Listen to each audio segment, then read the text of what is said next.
D-Mace, Vingan, and Donick, 102.5, 106.3 The Game. Broadcasting from the Busy Bee Plumbing, Heating, and Air Conditioning Game Nashville studios, home of the $99 yearly Beehive membership, where the buzz is always about great service. Willie, Donick, Derek Mason, Adam Vingan here with you. A heartbroken David Janes producing today's program. But David Janes, a noted Baltimore Ravens fan, he is a professional. He is here. He will not drop the ball, unlike Mark Andrews. I didn't need that right now. I'm sorry, bud. I couldn't resist. It is a frigid day in our fair city. We have a lot to discuss today. Teron Davenport will join us at 1 o'clock to talk Titans, and we'll do plenty of that today. Mitch Light of The Athletic will join us at 1:30 to preview the college football playoff national title game, Ohio State versus Notre Dame. Mitch will join us at 1:30. By the way, you can listen to the national title game right here on 102.5, 106.3 The Game. But before we get to the meat of today's program, I was out on Friday, but I was listening. Mm-hmm. And I feel like there is something we need to do. So, David, if you please. That's right. I am taking Derek Mason to People's Court. Court is in session. I will be the plaintiff. Derek will be the defendant. Willie Donick will be the bailiff because Willie has major bailiff I thought I was energy. going to be Greg Llewellyn. I wanted to be Greg Llewellyn. Remember? This is the plaintiff, Adam Vingan. You can do that if you want. You can narrate it. Yes, you absolutely can. But I am taking Derek Mason to People's Court for this reason. Take it to the bank on Friday. And David, I want to make sure I have all of the facts straight. So if I mess anything up, please interject. On the January 10th edition of Take It to the Bank, so a week and a half ago, Derek Mason predicted that the Tennessee Titans would have a general manager by the time our show went off the air the following Friday, which was this past Friday, January 17th. Is that correct? That is correct. At the beginning of the program on Friday, this past Friday, you said you were giving the Titans and Derek until 1:58 p.m. That is correct. For an announcement to be made in order for Derek Mason to receive credit for that prediction. The show goes off the air, and lo and behold, at 1:57, the tweets start flying that the Tennessee Titans have hired Mike Borgonzi, Chiefs AGM, to be their GM. I have just one exhibit. I just have one exhibit. Exhibit A.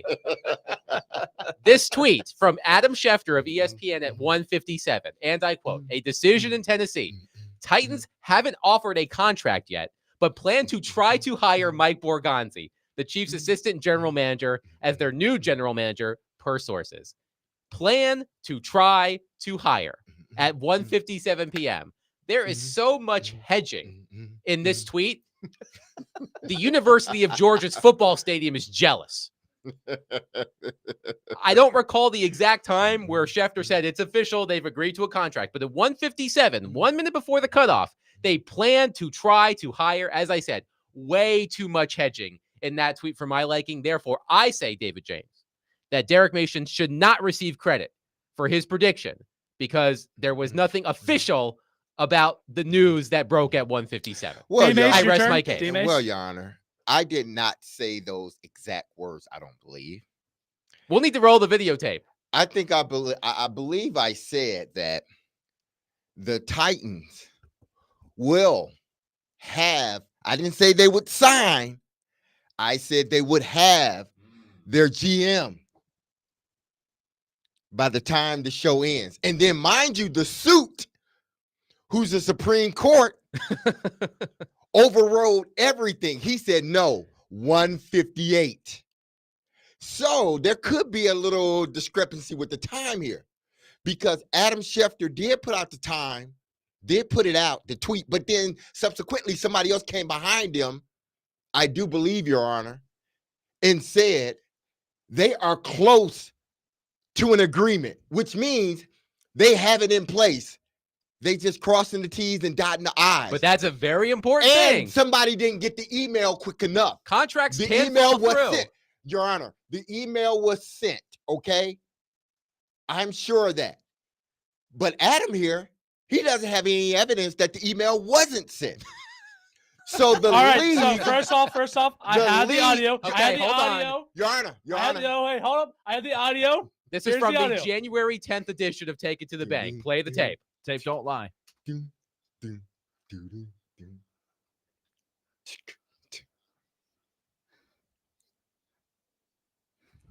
Okay. Thank you. Thank you. Dun, dun, No, you never. dun. Here, See, okay. I'm very good No, with words. let me say this. I did say. Here's what I said. I said that you would get 4 points if that Okay. came true. Okay. That's correct. All right. Here is where I'm going at. Mhm. You were correct, but I also said on the same day that plan to hire does not mean you get the full points. I already made that claim. Okay. So, and this is my final rule. Uh-huh. D-Mace, you get 2 points. I'll take that, Judge. I Only 2 will. I will. Thank you, accept Your this. Honor. I will Thank you, accept Your Honor. this. Thank you. A plea bargain. I will. I didn't Has plead there ever nothing. been? Has there ever been a plea bargain, a settlement know. in people's court history? I feel like that. After That mediation. I don't think that would be great drama on TV. That would be kind of a wet noodle at the end of the episode, It right? really would. we gonna mediate. that sounds fair. Next Usually you week get on the- the People's Court. Willie goes after the judge. Judge Wapner usually he throws that gavel down and somebody's mad. You know, Yeah, somebody's happy, quick. somebody's mad. Judge Judy's the same way too. It usually doesn't end. Everybody, okay, I'll take that. That's fine. See, All right. yeah, I will accept that. Words mean a lot when Yeah. you're talking to courts. I have to say that was pretty wacky that It that was. happened Oh, at my 1:57 when we determined the cutoff time at 1:58. Yeah. Like we had a long discussion at the beginning of the show on Friday Mhm. because we wanted to on the front end agree when the cutoff time was. We debated 1:56 Yeah, because usually our out time is about 1:56 officially. but then the suit over The suit rolled said everything. the suit wanted 1:59:59, and the commissioner had to mediate. 1:58. And go I'm in just between. saying that tweet from Adam Schefter was basically the Titans saying that they might possibly have considered thinking about hiring. I will say, Top Mike LSO Borgonzi. did say they hired the new GM. Exactly. So there were conflicting reports. There was too much ambiguity for my liking. But Yeah, I it accept worked the for me this ruling time. of the court, the High Court of David Janes. I accept Thank the you, ruling. David. 2 points, I think, is fair in this situation. So I can live with that. I can live with that as well. How did you feel, Derek, when you heard the judge's ruling? Well, you know what? I felt pretty good. I knew coming in that I had a good chance at winning. I knew my lawyer and I, we went back and we listened to the tape. And we noticed that we had to rewind it 3 or 4 times, but we noticed the wording. Then we looked at what what Adam was saying compared to my wording, and I was exactly right. We knew it. All right. I will accept the ruling of David Janes David James for 2 points. For 2 points. We're confident. I will accept that. All right. So that actually went a lot smoother than I anticipated. See, absolutely. everybody. I thought there might be more fireworks myself. Dun, dun. I'm sorry I didn't come in here. Maybe it's a great, precursor of how our country will. I think if I Hopefully- would have start given getting things D-Mace the done 4 by everybody points, coming Hopefully. together. Yeah. if I would have given D-Mace the full 4 points, I think it would be a little bit more. Yes, if, Yeah, if David yeah. would have ruled completely in favor of Derek, I think I would have acted a fool. But fortunately for all of you, that will need to happen. We will definitely discuss the Titans hiring of Mike Borgonzi, and the expectation, keyword expectation, is that a news conference will be held sometime this week. It doesn't appear to be today, but hopefully we will hear from Mike Borgonzi and Chad Brinker later this week. By the way, I haven't stopped by the trademark office yet, but I would like to submit that when we discuss the plans of the new Titans general manager, they should be now known as the Gonzi scheme. The Gonzi scheme. Yes, like Ponzi scheme, Yeah. but Gonzi scheme. Ponzi schemes have never hurt anybody, right? No one's life has ever Yeah. been ruined by a Well, Ponzi scheme. Yeah. Yes, it has. As far as I know. Yeah. A bunch of people. You're right. Depends on where you are in the Exactly. pyramid. Exactly. Wasn't there a Seinfeld episode about this? Yeah. I have to imagine there was. Either way, we will certainly discuss Mike Borgonzi becoming the Titans' new general manager. But we were treated to what I would say is an excellent weekend of divisional round football. I did see this earlier today, according to the same Adam Schefter that I referenced in our mini People's Court. The Commanders go to Detroit and upset the Lions. Jaden Daniels becomes the second rookie quarterback ever to beat a number 1 seed in the playoffs.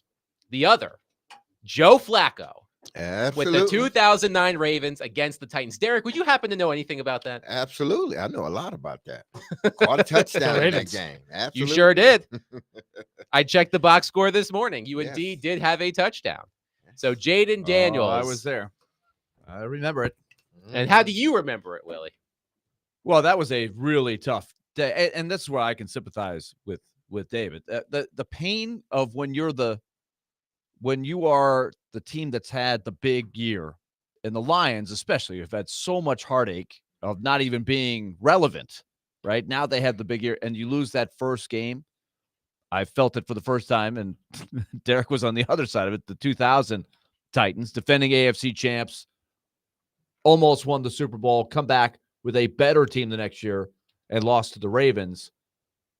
That's still the most bitter loss I've ever seen, I think, since I've been in Nashville watching not just the Titans, but probably all of the teams.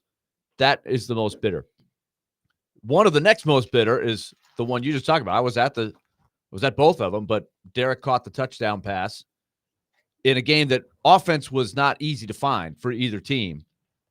When Joe Flacco was the rookie and they beat the Titans, who had a bad game. We talked about it a lot on Friday. When you have the week off, you get the bye. Sometimes you're rusty, especially if you play the subs and you rest people in the last regular season game, which was the case Jeff Fisher decided to do. They mailed in the last game. So they played poorly, and the Ravens snuck in and won. And I don't know what you would say about the Lions. I thought the Lions looked so good defensively in that game against the Vikings. I was very optimistic that they had fixed all the injury. They had a ton of injuries there. But I was like, okay, they figured out a formula here, and they got lit up. And, of course, they turned the ball over. Yeah, you can't do that if you're the Lions. Coming in with the best offense or the second best offense in the National Football League, I think the Baltimore Ravens were number 1. And, your defense, because of the multitude of injuries, they sort of outplayed their injuries. They sort of were playing above what their injuries should have shown. When you lose your best player in Hutchinson and you start losing guys around him, I mean, typically you don't come back from that. And Aaron Glenn was able to sort of put some pieces together and, make it work, at least for the last couple of games of the season. And it was most notable against Minnesota in the season finale when they shut down Jefferson in that high-powered offense. So I think Lion fans were optimistic, very, considering what type of offense that they have and that their defense was playing pretty good. But you can't turn the ball over. It seemed like Goff reverted back to some of what the Rams thought of him. That's why they moved on from him. Like, he couldn't close the deal on certain games in the playoffs or in the Super Bowl. That's why they chose to move on from him. And it seems like in this case, it's reared its ugly head again. Now, listen, the Lions fans are not new to this. They went through this in, I think, the late 80s, early 90s with Barry Sanders. And they went on this roll for a couple of years and even went through it with Billy Sims. Yeah. And they had the number 1 seed with Barry Sanders. And I Were think they they a 1 ended up seed with losing Barry to Sanders? Washington. They ended up losing to Washington in the second round, But I believe, in that I game. don't think that team was that good, though. No, but they were They were good. 13 and Did 3 or did they have a year where they won that many? yeah.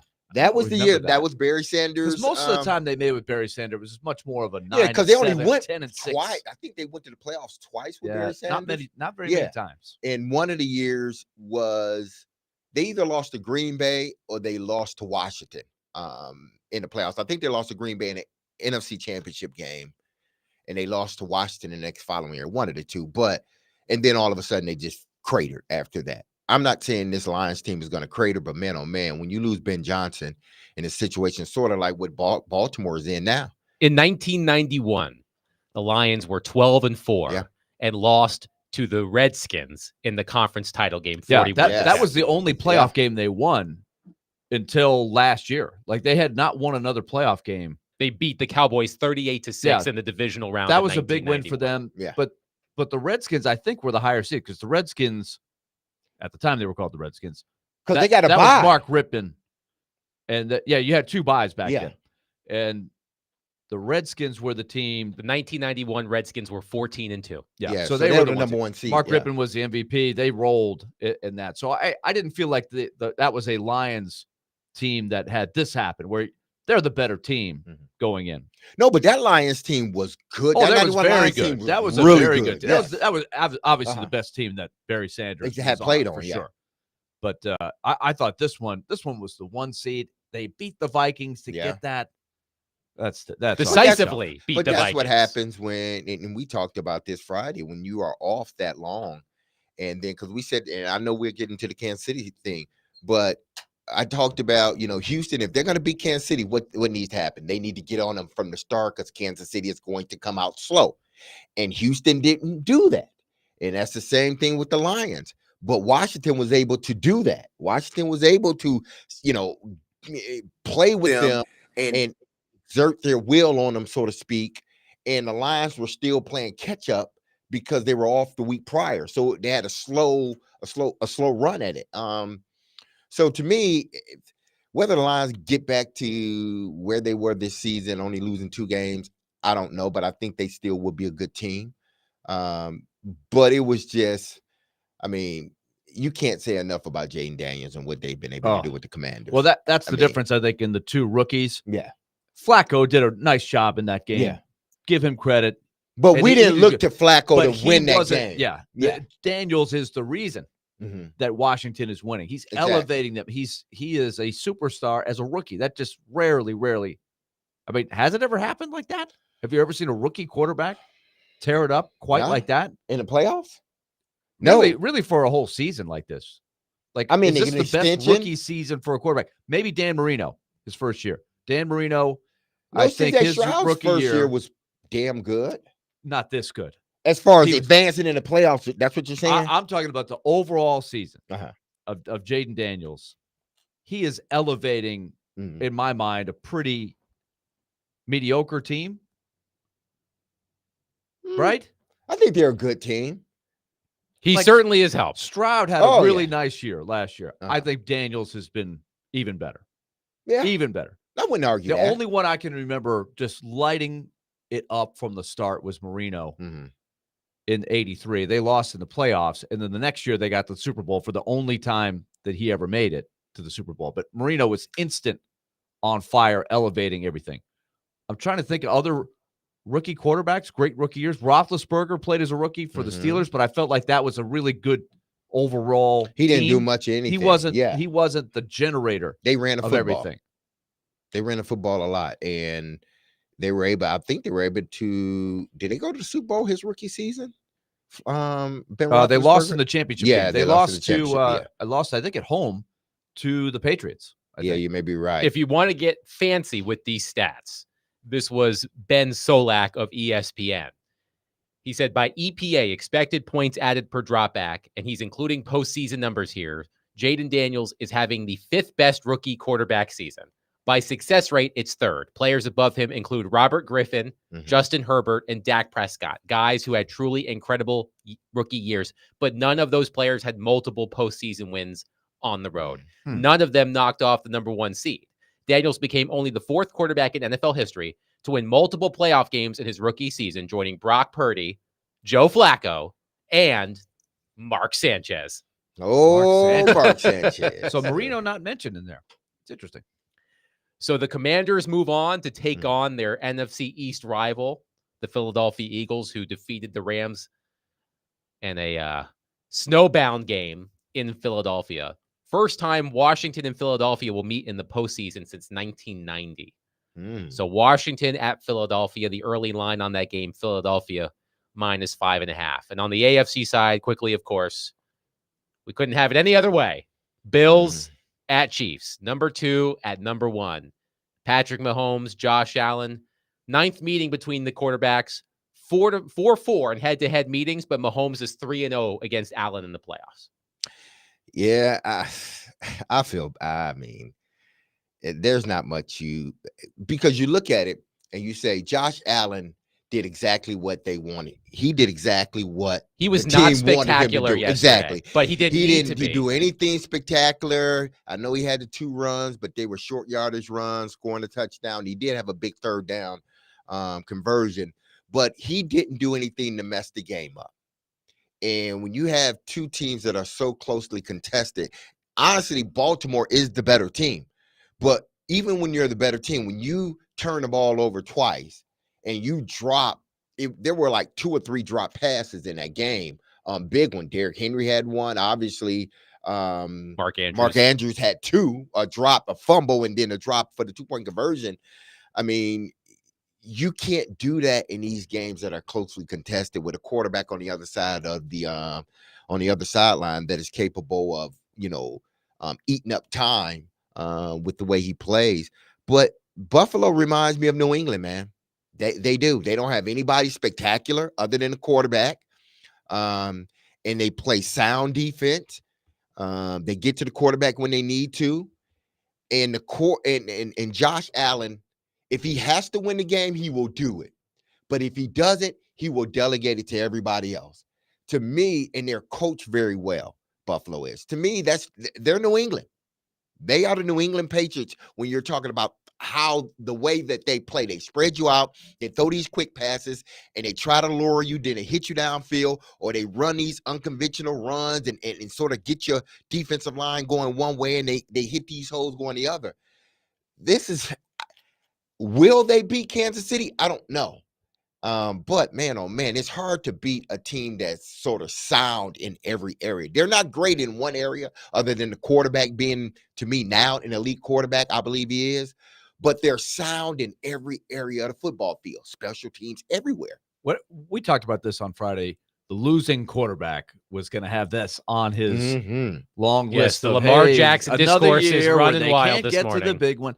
So Lamar Jackson, that was an interesting game to watch from that perspective, because he had a lot of spectacular plays in a tough weather conditions, but it wasn't perfect, right? Yeah. He had the one fumble in particular, Yeah, was costly, but he played well. But it's going to be that tag that sometimes is unfair, I think, for his greatness. Bills at Chiefs on Sunday. Opening line, Kansas City -1.5. 615-737-1025. The Tennessee Titans, they have their new general manager, Mike Borgonzi. We'll take your thoughts on that throughout the show. 615-737-1025. What are your thoughts on the hiring of Mike Borgonzi as Titans GM? We'll get into that next. But before we do, the Game Nashville Sports Network is your home for the college football playoff, presented by Twin Peaks and Parman Tractor and Equipment. Tonight, tune in to 102.5, 106.3 The Game for the college football playoff national championship game as Ohio State takes on Notre Dame. The game will join in progress at 7 p.m. following the Commodore Hour.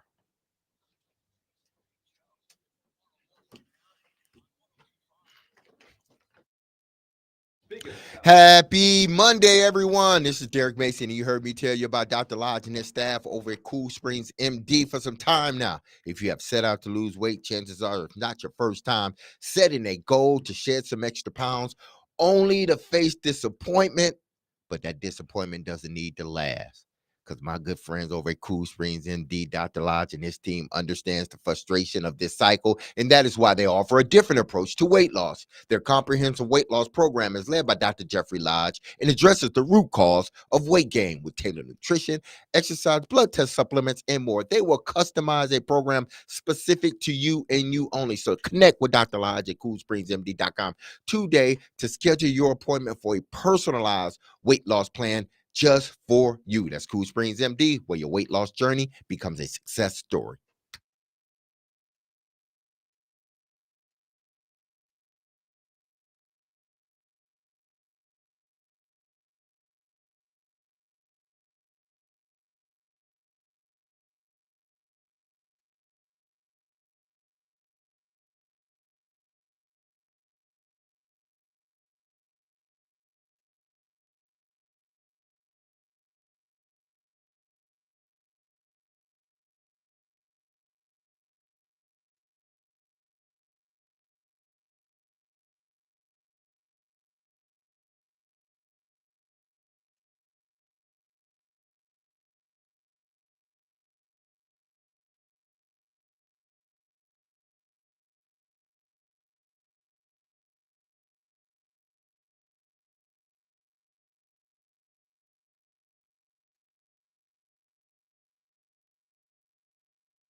Tomorrow, it's your chance to participate in Preds Pick to Click. If you correctly guess a Preds player that scores a goal in the Preds game tomorrow night, you win a pair of tickets to an upcoming Preds home game. Participate with Robbie and Rexroad tomorrow morning at 8:45. Predators, by the way, 3 consecutive wins.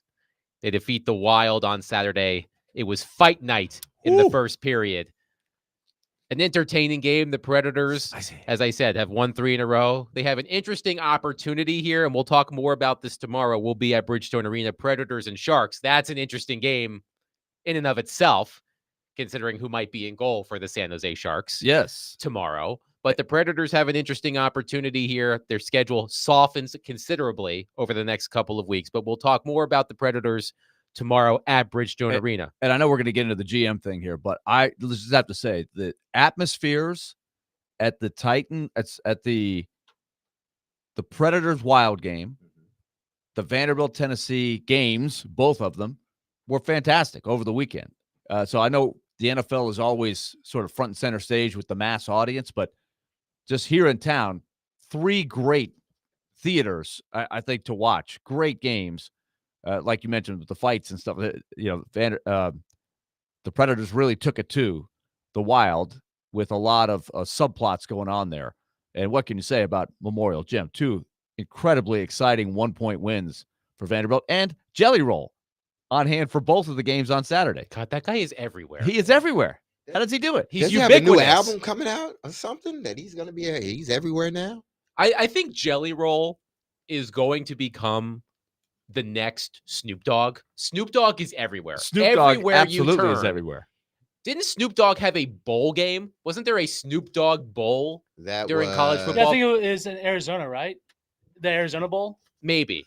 I think have he no sponsored a bowl game. Don't be shocked if Jelly Roll sponsors a bowl game within the next few years.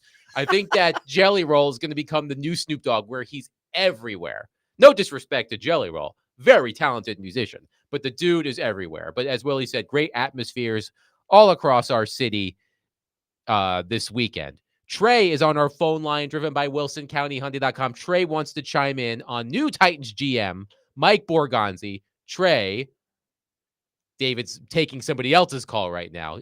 Trey is on the line. Trey, Hey, thank you for calling. Please go ahead. Hey guys, how y'all doing today? Good. How are you?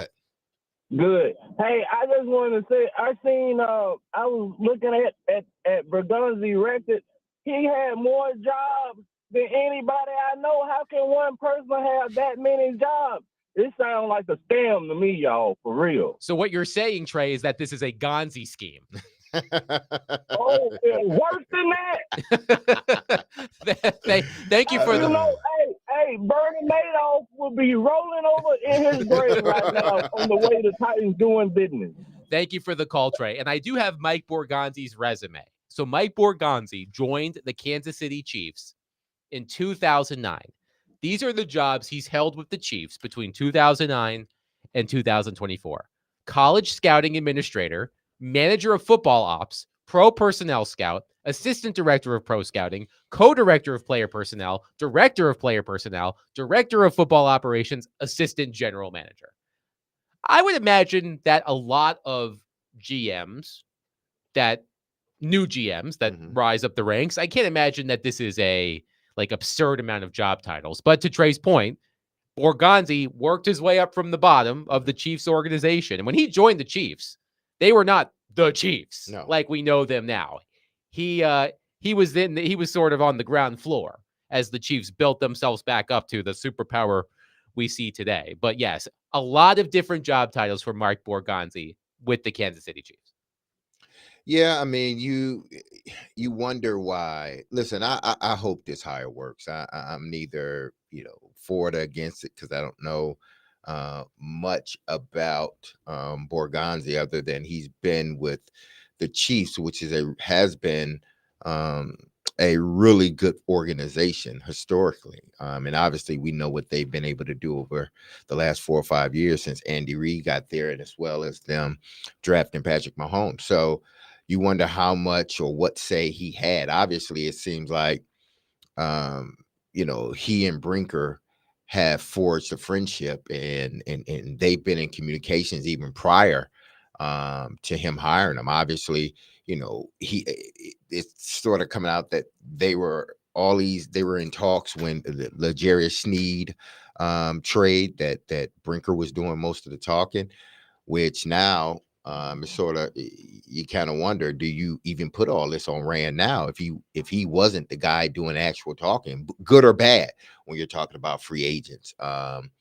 But again, it doesn't seem like they have much history together. But I do appreciate them sort of, in a sense, going out the box, because we all thought, from what was being reported, Sullivan was John Eric Sullivan of exactly. the Packers. He was the guy that was in the front seat. And everybody just assumed, because he and Brinker had a really good relationship, that he was going to be sort of GM in quotations. But it seemed like at the last minute, whether it was at the last minute or not, it seemed like they, did an about face and chose to go with, Borgonzi, which again, I can't see any fault in it. He come from a winning organization. That was one of the things that Brinker and Nihill talked about, guys that they want to, who they want their GM to be. A guy that has extensive work in certain areas, a guy that's sort of been through the ranks, a guy that comes from a winning culture. Well, Mike Borgonzi fits this whole bill. So I hope it does work. I hope he's able to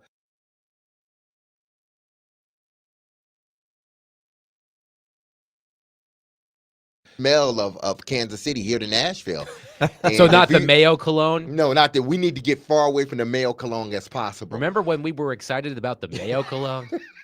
God, time flies. It really does. But I don't see this as a bad thing. I don't see it as like this is a home run.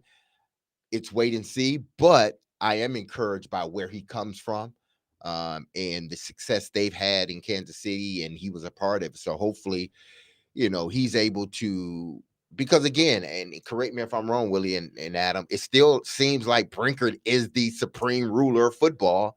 Hopefully, he's able, if he needs to, able to push back and say, nah, that may not be the right move to make. He's already fleeced him once. You think of, getting to think like him again? Because I'm talking about the Sneed trade. Right. So to your point, Paul Kuharsky, when that trade happened, in his write-up of that deal, the analysis of the deal, Kuharsky wrote, quote, Brinker had a pre-existing relationship with KC assistant general manager Mike Borgonzi, so they did most of the talking, end quote. And Albert Breer of Sports Illustrated, when sharing the news that Borgonzi had been hired, said that the two of them, Brinker and Borgonzi, had a quote-unquote strong relationship. Now, I don't imagine they've had any overlap in terms of working at the same organization. That would be a good question to ask at this news conference that's apparently happening at some point this week. But to your point, Derek, and Willie, you can expand on this. We all thought that John Eric Sullivan of the Packers was the presumptive favorite for this job. Teron Davenport talked about it with us last week. And, things change quickly in this business. So although it may have been Sullivan early in the week, Borgonzi could have wowed them in his second interview, and that's why he ended up getting the job. But I think the issue for some Titans fans is, since the Titans fired Rand Carthon and said almost immediately that Chad Brinker would be the tiebreaker in personnel arguments, for lack of a better term, and he would have final say or whatever. I think the Titans are going to have to do some convincing that Mike Borgonzi is not, for lack of a better term, an empty suit, that he does have major decision-making. Yes, major decision-making powers in this operation. Yeah, because at the end of the day, are they going to start getting better players through the draft? Are they going to start getting some hits with key decisions? And I wish I could sit here and tell you, yes, this is the guy. This is the right guy. I don't know. I don't know anything about Mike Borgonzi. I am curious if he'll ever meet Nate Bargatze, because that would be an interesting introduction, right? Bargatze. That could be fun. Sounds like a bit waiting to happen. Yeah, but I guess the point is this. there's going to be a ton of rhetoric here. There'll be a lot of questions about who has the last say and is it collaboration and what's different now? Do we trust any of these guys? But only time will tell. I wish I could really sit here and tell you. I will say this. We discussed this before with the Packers and the idea of you take a guy from a successful organization, and that's good. It can work very well doing it that way. But Adam, let's go to your backyard, Duke basketball, right? Indeed. Mike Krzyzewski. How many assistant coaches for Mike Krzyzewski have become Division I head coaches? I mean, lot. Yeah, I would say that it's probably 15 or 20 at least, right? Yes. Maybe more. Mm-hmm. And you can go down that list, and there are some guys like, yeah, that guy, let's say Mike Bray. Mike Bray. Good head coach. Quinn Snyder. Quinn Snyder. Now, Tommy there's- Amaker. Yeah, varying degrees of success. Right. But for every one of those guys, there's probably a few others that maybe didn't do as well as the three you just threw out there. Right. But I guess just because you take a guy off of a family tree, Mm-hmm. that guy's then got to do it on his own. Yes. So Barganzi, I'm not in the, I don't know the Chiefs well enough to know, is this guy a mover and shaker? Is this guy really a guy that was a big reason why they have built what they did? Because it's easy from afar to say, well, they had Mahomes, they had Andy Reid. So how tough was the job? And it is tough, but this will be a very different equation that he's coming into. I think, to use a football example, let's look at Bill Belichick. I mean, the Bill Belichick That's another good example. There have been coaches off of that tree that have done well for themselves. I mean, Bill O'Brien had moderate success as an NFL head coach. I think Brian Flores is off of the Bill Belichick coaching tree. He's had moderate success, but then you've got Eric Mangini. Oh yeah, the man genius. Matt Patricia, Joe Judge, Josh McDaniels, who might be Mike Vrabel's offensive coordinator, was not a great head coach. So just because someone has rubbed elbows with the greatest doesn't mean that they will bring that greatness to your organization. Right. And just like the other way, if they would have taken an assistant GM from the Bears or, something. Ian Cunningham, who interviewed for the job. I think there would have been a lot of rhetoric here. It's like, how can you take it from the Why would you take a guy from the Bears? They haven't won anything. They don't right? win. You would have that. But it doesn't. It's the person, right? It's unique. No matter how qualified the person is, you hope it's the right person. But it's hard to analyze and just say right now whether it's the right guy or not.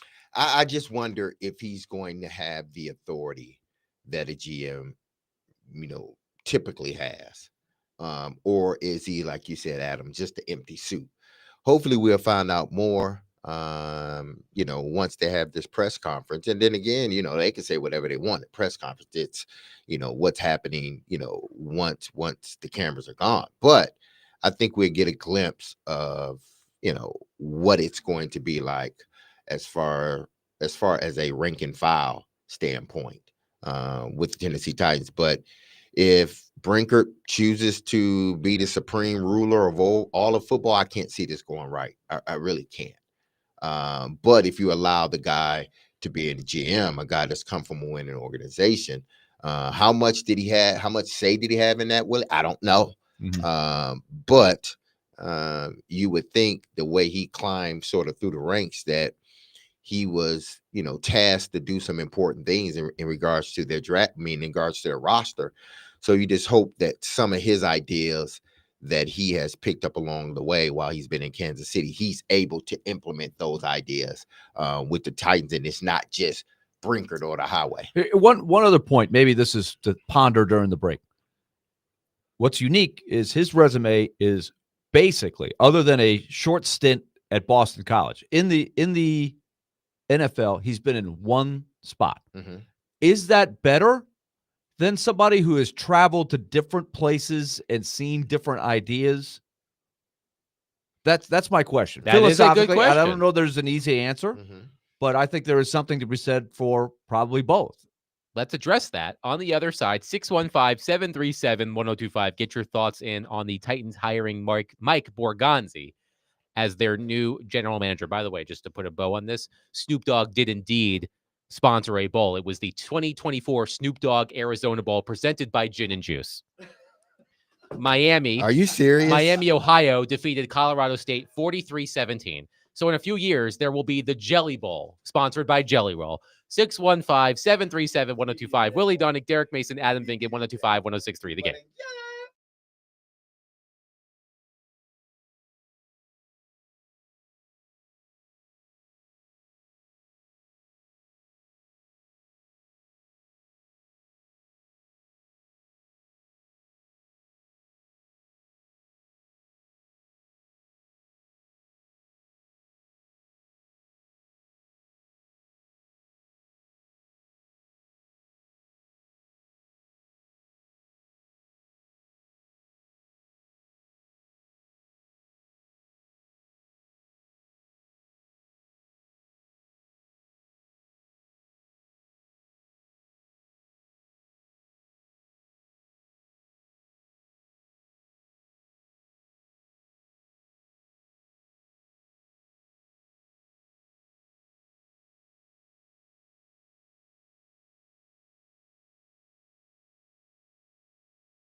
Speaking of gin and juice, D-Mace, Vengen, and Donick, 1025, 1063 the game. By the way, during the break, I wasn't able to confirm if the winning coach was doused with gin and juice, but maybe.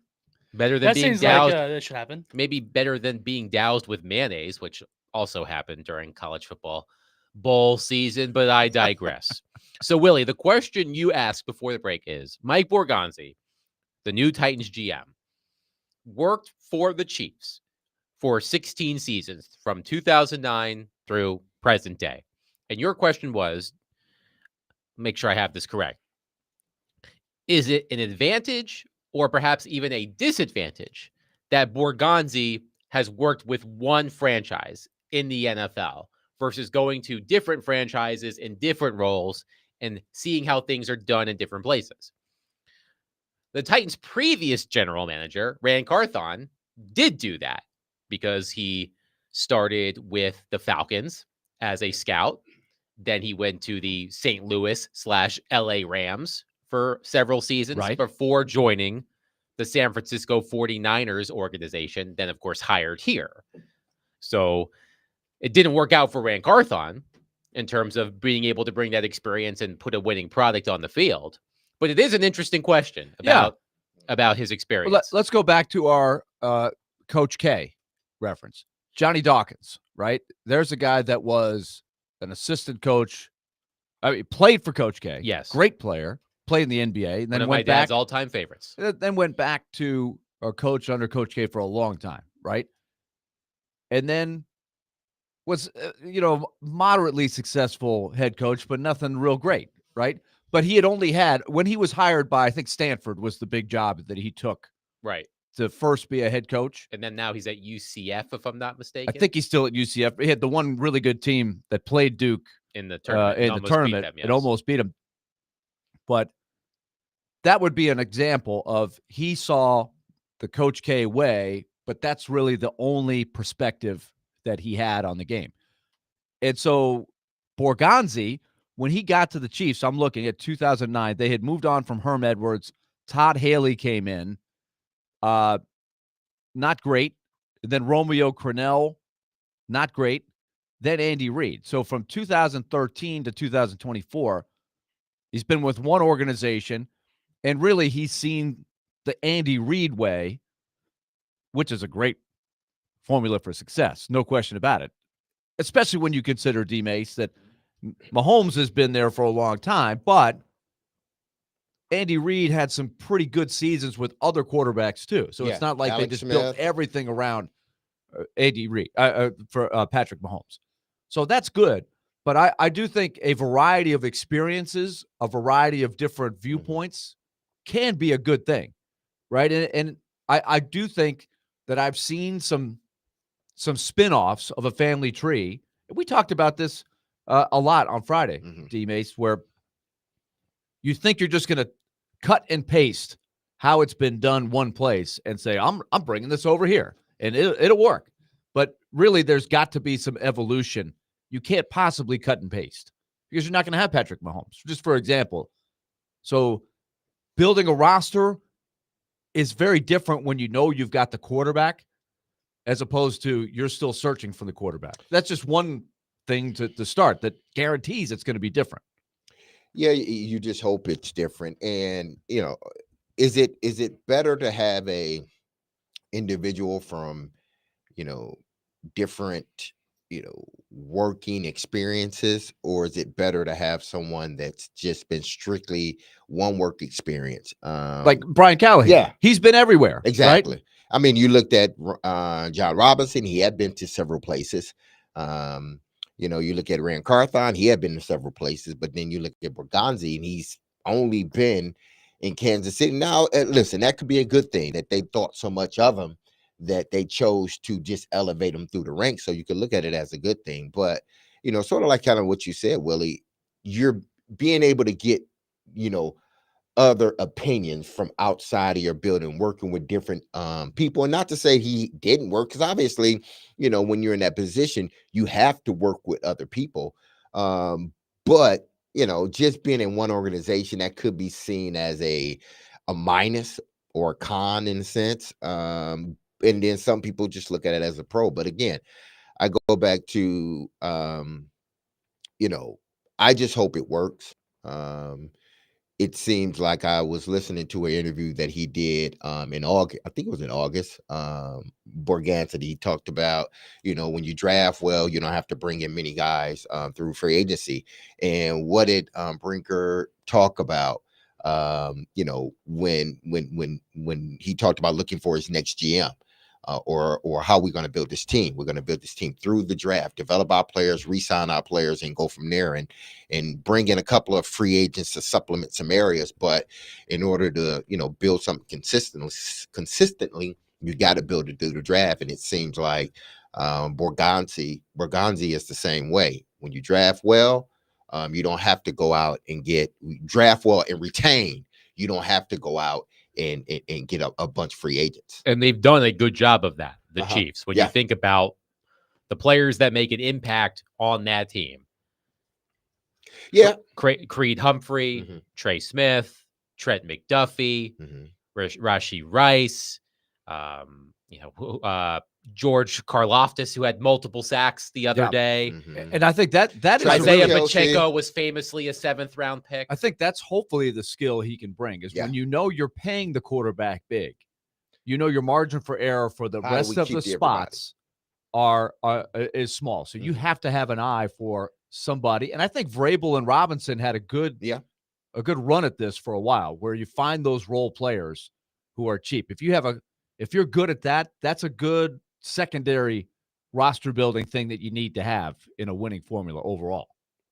Which makes me think, because they talked about having that experience, being a grinder, and it seems like from at least from my point of view, the prior two GMs were that when they hired them, whether it be John Robinson or Rand Carthon. I think their history showed that they were grinders. They came up, and that's what you were looking for. And that's what Brinker said he was looking for, which makes me think maybe the philosophy that Rand Carthon had didn't mesh with what Brinker was thinking, especially when you're given more authority. Your views tend to outweigh everybody else's, and maybe they just went on the same page, and maybe Borgonzi is more on the same page with Brinker. Only time will tell, because listen, if this don't work, all of them should be gone. 615-737-1025 will continue to take your thoughts on the Tennessee Titans hiring Mike Borgonzi as their new general manager. We expect to hear from Borgonzi and presumably Chad Brinker at some point this week. Looking forward to that. 615-737-1025. Willie Donick, Derek Mason, Adam Vingan, 1025-1063. The Game.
D. Mace, Vin Gnadonic, 1025, 1063 The Game.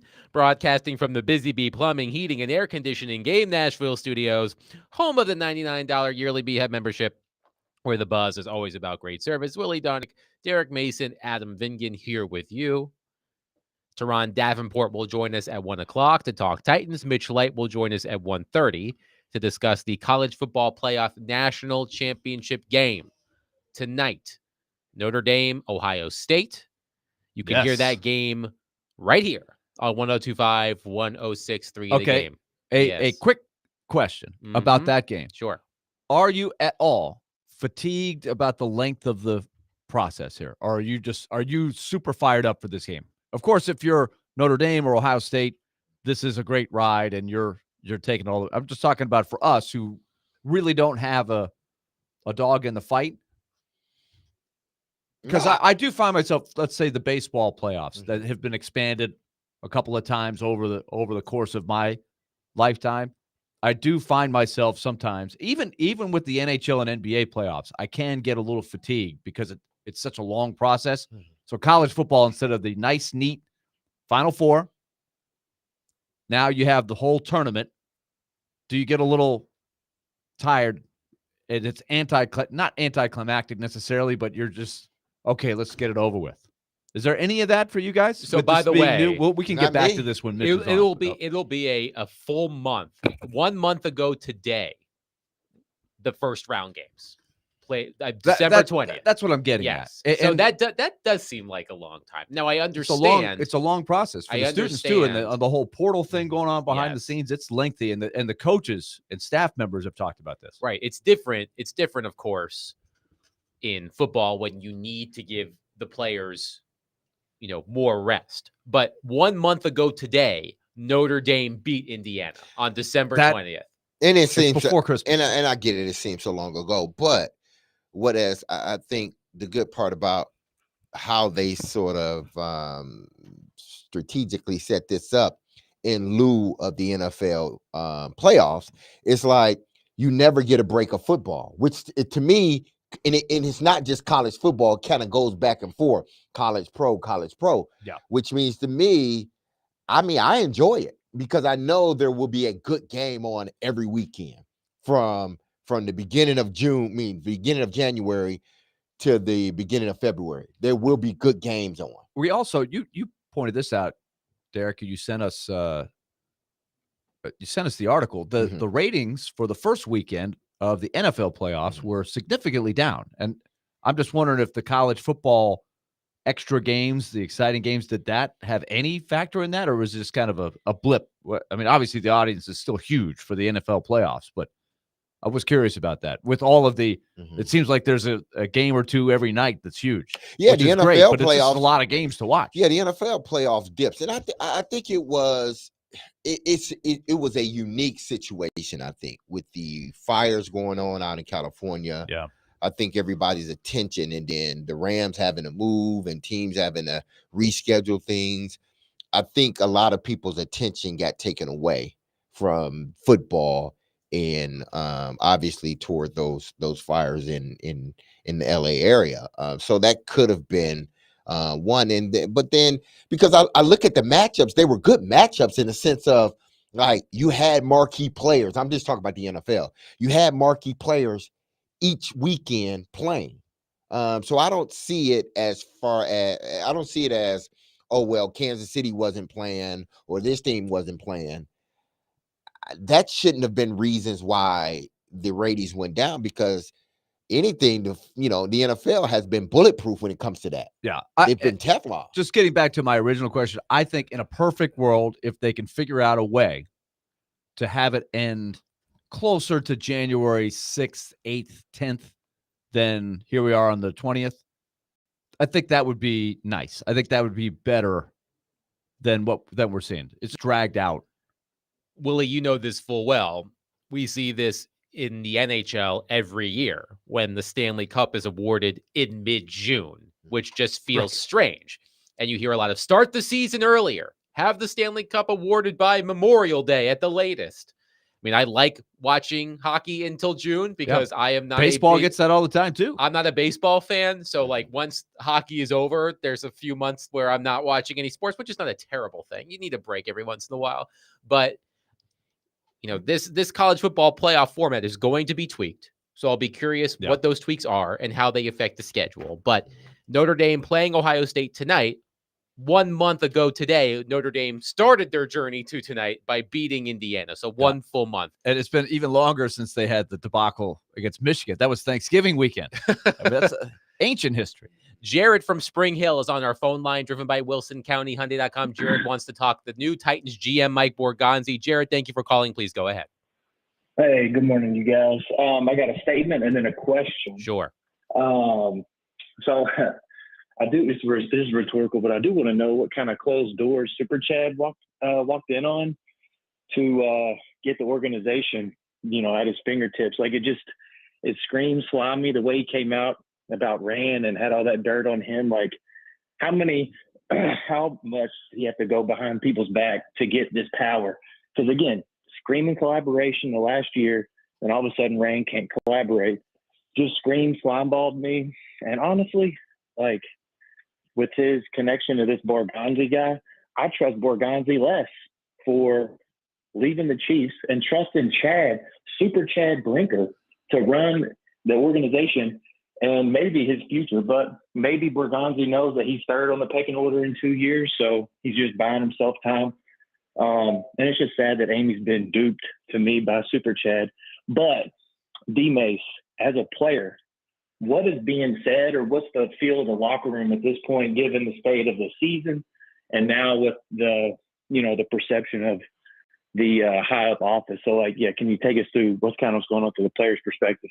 Thank you, guys. Love the show. Thanks for the call, Jared. Thank you. Well, I mean, it differs from player to player, and when I mean it differs from player to player, some guys could be free agents, some guys can have high cap hits, and they don't know if they're going to be on the team or not.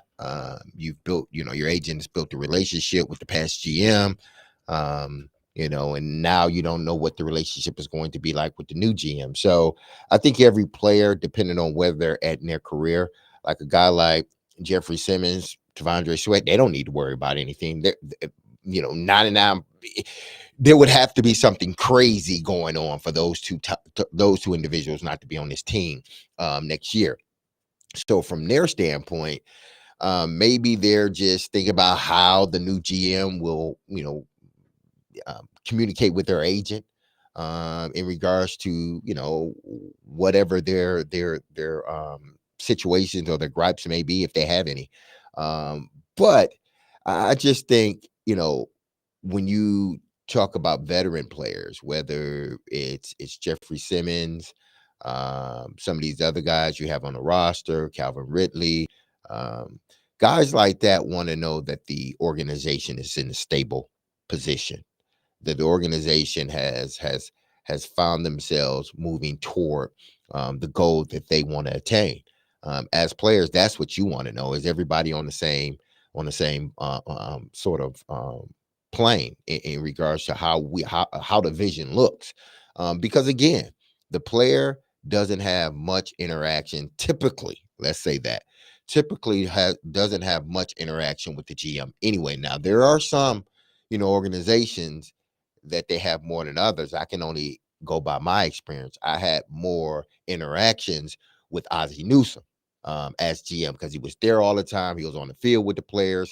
He had an open door policy, and I mean, he had an open door policy. It wasn't open door, wink, wink, you can't come in. No, if you have something going on, come to my office. Now, I may not agree with you, but you can come to my office and we can talk. So, in a situation like that, you're a little bit closer to the GM. I don't know how close these guys were to Rand. I don't know how close these guys will be to Borgonzi, because if they're reading it like us, if they're watching, sort of following it like us, they probably see it as an empty suit too. So, Willie, the other part of Jared's call was about the perception of Chad Brinker. And we talked about the perception of Mike Borgonzi and how I think one very important thing that he and Chad Brinker are going to have to do when they hold a news conference is be clear about what everybody's responsibilities are, because there is a perception that Mike Borgonzi is a GM in title only, despite the Titans, pleading with everybody. No, he's going to have actual GM responsibilities. But there is a perception, as Jared said on the call, that Chad Brinker, he was conniving and worked his way through office politics and such to get to the position he's in right now. Jared Stillman has played cuts on his show from a year ago of Chad Brinker talking about how his relationship with Rand Carthon was so close they were like long lost brothers. To go from that to this in a year, when you hear those things, it gives off, again, the perception that something is amiss. So I do think that Chad Brinker is going to have to work extra hard to convince Titans fans that he is deserving of this post, that he earned this post, and that he is the right man for the job. I agree. And that is going to be what we talk about a lot after they have the press conference. So I don't know if I'm going to waste any of my hot air speculating anymore until we start do to need see to hear it. from them. Because, we do need to hear from them. And we've done all the speculation. I think it's out there. We've said how we feel about it.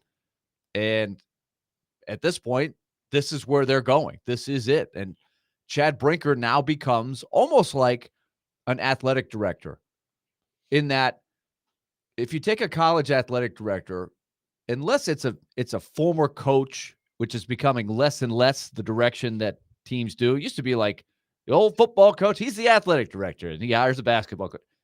It's now much more likely to be somebody with a law degree, somebody with a graduate degree, different things that go into that job, and not just you used to play or coach. But it's usually not a big household name. So what does that person build credibility doing? You have to make good hires. If you're an athletic director and you don't make good hires, you're usually going to take a lot of heat, and they're going to find another athletic director. So Chad Brinker, now that he's in charge, this is a very, very important hire for him, because this is his guy. He's got nowhere else. He will have to answer to Amy Adams Strunk now if it doesn't work. Will he? Right? The way they make it seem, it's like if it don't work, then it's Brian Callahan's fault. That's the way Bert Nighthill kind of summed it all up. Yeah. So is Brinker, will he have to pay the piper? Only Amy Adams Strunk can answer that question. Yeah. We can all guess what it looks like from here today. Yeah. But I think we've seen plenty of twists and turns where somebody could be really It's a novel, man. Yeah, in the catbird seat, everything's great. This is my guy, Chad. And then the next year it's not the same. Things can change. Yeah. Hopefully they will start to build a foundation, and there won't be as much of this talk, that we can talk a lot more about the action on the field. One name that did emerge following the news of Mike Borgonzi being named Titans GM, Albert Breer of Sports Illustrated, said that Borgonzi will work fast to fortify the scouting staff, with ex-Raiders GM Dave Ziegler a potential early addition. Now, I believe Ziegler was GM of the Raiders for a grand total of 1 season. I can't remember if he even made it through the full season. He may have been fired during his first season, but that was the first name of an addition to the staff that Borgonzi could bring in. Dave Ziegler, the ex-Raiders GM. Again, if you want to, and again, they haven't done it yet. So these are names that are being speculated.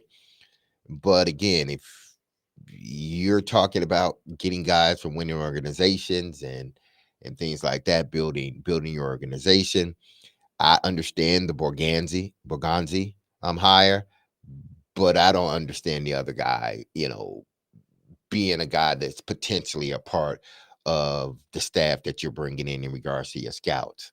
If indeed, because I'm only going by what Brinker said. I'm not going by anything else. And the Oakland/Vegas Raiders haven't been a winning organization in a very long time. By the way, he made it through less than 2 seasons. Exactly. Ziegler did as Raiders general manager. So that's another. He was fired with Josh McDaniels. It's just a speculation. Now, whether you hire him or not, that's a different story. But again, I think there's been so much deep, at least the perception is. I'm not saying that it's actually like this. The perception is there's been so much deep-rooted backstabbing and conniving, and it didn't start with just GM. It started with, it seemed like it was the previous regime, and it's happened in the past. They need to get themselves as far away from this perception as they possibly can. That this is a unit of backbiting. This is a franchise of backbiting, stabbing people in the back. I'm out for myself. If that is indeed the case, we've seen the last great GM head coach combination. We saw it ended over a decade ago with Jeff Fisher and the late Floyd Reese. Because after that, it just seems like one debacle after another. And it hadn't been cool. So they need to get themselves far away from that stench or that perception as they physically can. But how do they go about doing that? Is it just as simple as having that continuity for more than a year or two? Winning Always helps. Winning cures it all. Draft well. Draft well. Winning and drafting well cures it all. A quarterback. That makes your job a lot easier. By the way, Amy Adams Strunk had a statement after this hiring was announced, and she said, quote, "Mike's experience speaks for itself. He has been part of the core team that delivered 4 AFC championships and 3 Super Bowls over the past 5 seasons. It's the type of standard I want to build here in Tennessee. I know we have a lot of work ahead of us, and I'm excited for Mike to get started." Didn't she say that with John Robinson? Didn't she say that with Rand Carthon? I'm going to go find her. I'm going to go find her quote from other Rand Carthon, other than the Super Bowls. Well, she probably said that with John Robinson because he has those Super Bowls under his belt. But minus the Super Bowls, I'm sure she sort of said the same wording with the rest of the guys in some form or fashion. Here's the quote that she had when they hired Rand Carthon. "We are excited to add Rand to our organization as our new general manager. He brings a variety of valuable experiences to our team. As a former player and a successful personnel executive for multiple teams, I was impressed with his natural leadership qualities and his ability to connect with people. With talent evaluation being critical to this role, the roster they have built in San Francisco stands out. He played an important role there, constructing one of our league's best teams," end quote. See, same thing, just minus the Super Bowls. That quote actually made a little bit more sense to me than this quote, which is, who is she talking about with this quote? Talking about Borgonzi and just saying he was part of the core team that delivered 4 AFC championships and 3 Super Bowls over the last 5 years. That's an easy quote to kind of pick at just because of the simplicity of it. Well, why have they won? Why has Borgonzi, why is he directly? I need to know more of what his actual role was in building that team, because in those last 5 years, they had already built the great Andy Reid, Patrick Mahomes. Like, the results are a result of having one of the greatest quarterbacks of all time and one of the greatest coaches of all time. That makes anybody who's the GM their job easier. Yeah. On the front end. No, you're right. And very different than what you're walking into here. Yeah. Which is a rebuild. Listen, it's been a long time since you would put the two words Chiefs and rebuild together. No. I don't think I ever heard of Chiefs and rebuild put together. Maybe in early 90s, somewhere around there. But even within, they had some good teams. So, I mean, again, when you look at what the Titans are able to do and not able to do, why they chose to hire Borgonzi, and why they chose to fire Rand Carthon. I mean, it is what it is. It seems like both the guys they thought very highly of when they brought him in, and along the way, even with John Robinson, it changed, and it didn't change for the better for John Robinson nor Rand Carthon. You just hope that Borgonzi is taking the job because he feel he has true GM authority, and not just taking the job because he felt he wasn't going to advance any further in Kansas City. And maybe, just maybe, yes, his name was rumored in other places, but it was just a rumor. Like, he wasn't a true serious candidate. Now, it could have been opposite of that, but it became apparent he was a true candidate for this job. And did he take it because he knew, listen, I'm not going no further in Kansas City. I may not get these other jobs. I'm going to take this one. 615-737-1025. We'll continue to take your thoughts on the Titans hiring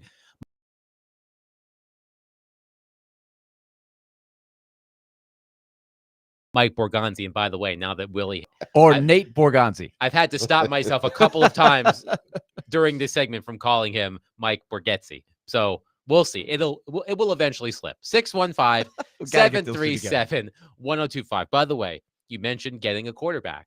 I read something interesting that I want to play out here, because could something from Kansas City's past indicate what the Titans could do in the very near future? We'll get to that next. Willie Donick, Derek Mason, Adam Vingett, 1025, 1063, The Game.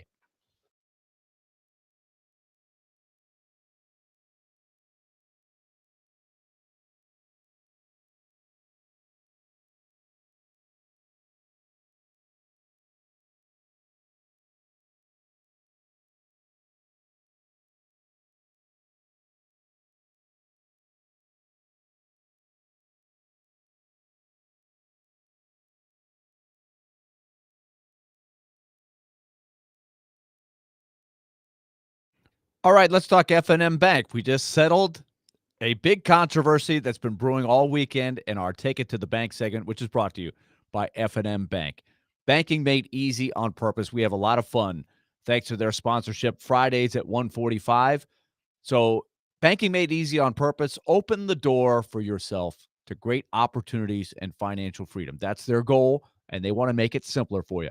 Their team of dedicated financial experts is committed to guiding you every step of the way, and F&M Bank aims to provide a seamless process completely tailored to your unique needs. For example, if you're just looking for a nice, simple way to save money, a little change can go a long way. The Smart Swipe debit card, the Smart Swipe feature on the F&M Bank debit card, it rounds up to the nearest dollar. So every time you use that card, getting gas, buying coffee, buying lunch, whatever it is you're doing, they're going to round up to the nearest dollar. So every time you use that card, you're saving money. It's a great way to build some savings in a very simple way. Saving money can be hard, but F&M Bank can make it easy. They've got other tools as well. Just go to myfmbank.com and find the nearest location. There are 20 of them. myfmbank.com. Member FDIC.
D-Mays, Fink, and Adonic, 1025, 1063, the game. Jeff is on our phone line, driven by Wilson County Hyundai.com. Jeff, thank you for calling. Please go ahead. Hey, good afternoon, guys. Still January, so Happy New Year. I'm not accepting this. Hey, listen, I'll take it. I am pulling the Larry David. What did Larry David say, Willie? January 3rd? I think it was January 3rd, which might be a little early, really. I mean, Okay. that's kind of harsh. Either way. But we're here on January it's my first 20th. That's a little late, I think. I'll take it. I'll take it. It's my first time talking to you guys. Well, thank you. For that So- reason, Jeff, I think will that's allow the it key this time. is if you haven't seen the person since the calendar turned to 2025, is it appropriate? I think Larry David would have probably something to say about that, Yes. opinionated, but I think that's okay. Jeff, I will let it go because D-Mace definitely thinks it's okay. you're calling us for the first time. Thank you for doing so. Please go ahead. All right. Hey, I appreciate all you guys' thoughtful comments on the hiring of the Titans' new GM, or as I like to call him, Baganzi.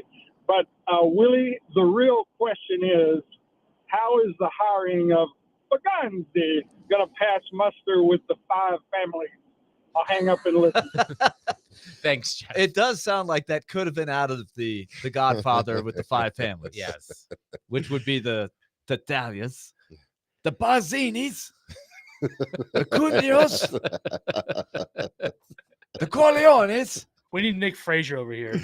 Oh my He's around here goodness. somewhere, Frazier, if you're listening. Oh, but man. oh man. So I was The reading, Barganzis. you don't want to mess with the Borgonzis or the Borgetzis. But I read this story from Nick Suss of the Tennessean. What Mike Borgonzi hire says about Tennessee Titans NFL draft plans and future identity. The Strachis. That's the other family I forgot. Thank you. Yeah.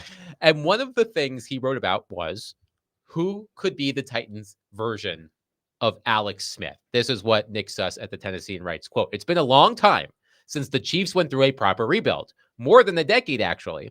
But if the way the Chiefs handled the 2013 offseason is any indication of what the Titans will do in 2025, the signs point one specific direction.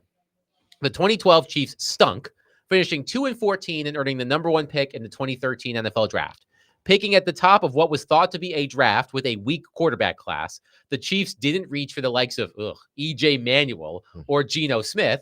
Instead, they traded a second-round pick for former San Francisco 49ers passer Alex Smith and used the number 1 pick to draft offensive tackle Eric Fisher.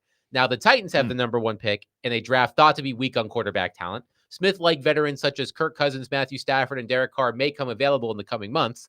History doesn't always repeat itself, but the similarities are eerie." That was Nick Suss of the Tennessean. I thought that was interesting. It is good. They got good mileage out of Yeah. Alex Smith. Yeah. There's Absolutely. No doubt about it. Yeah, Alex Smith played really good football, in Kansas City, and obviously when Andy Reid came as well, he was, he looked like the number 1 pick in the draft. Alex Smith.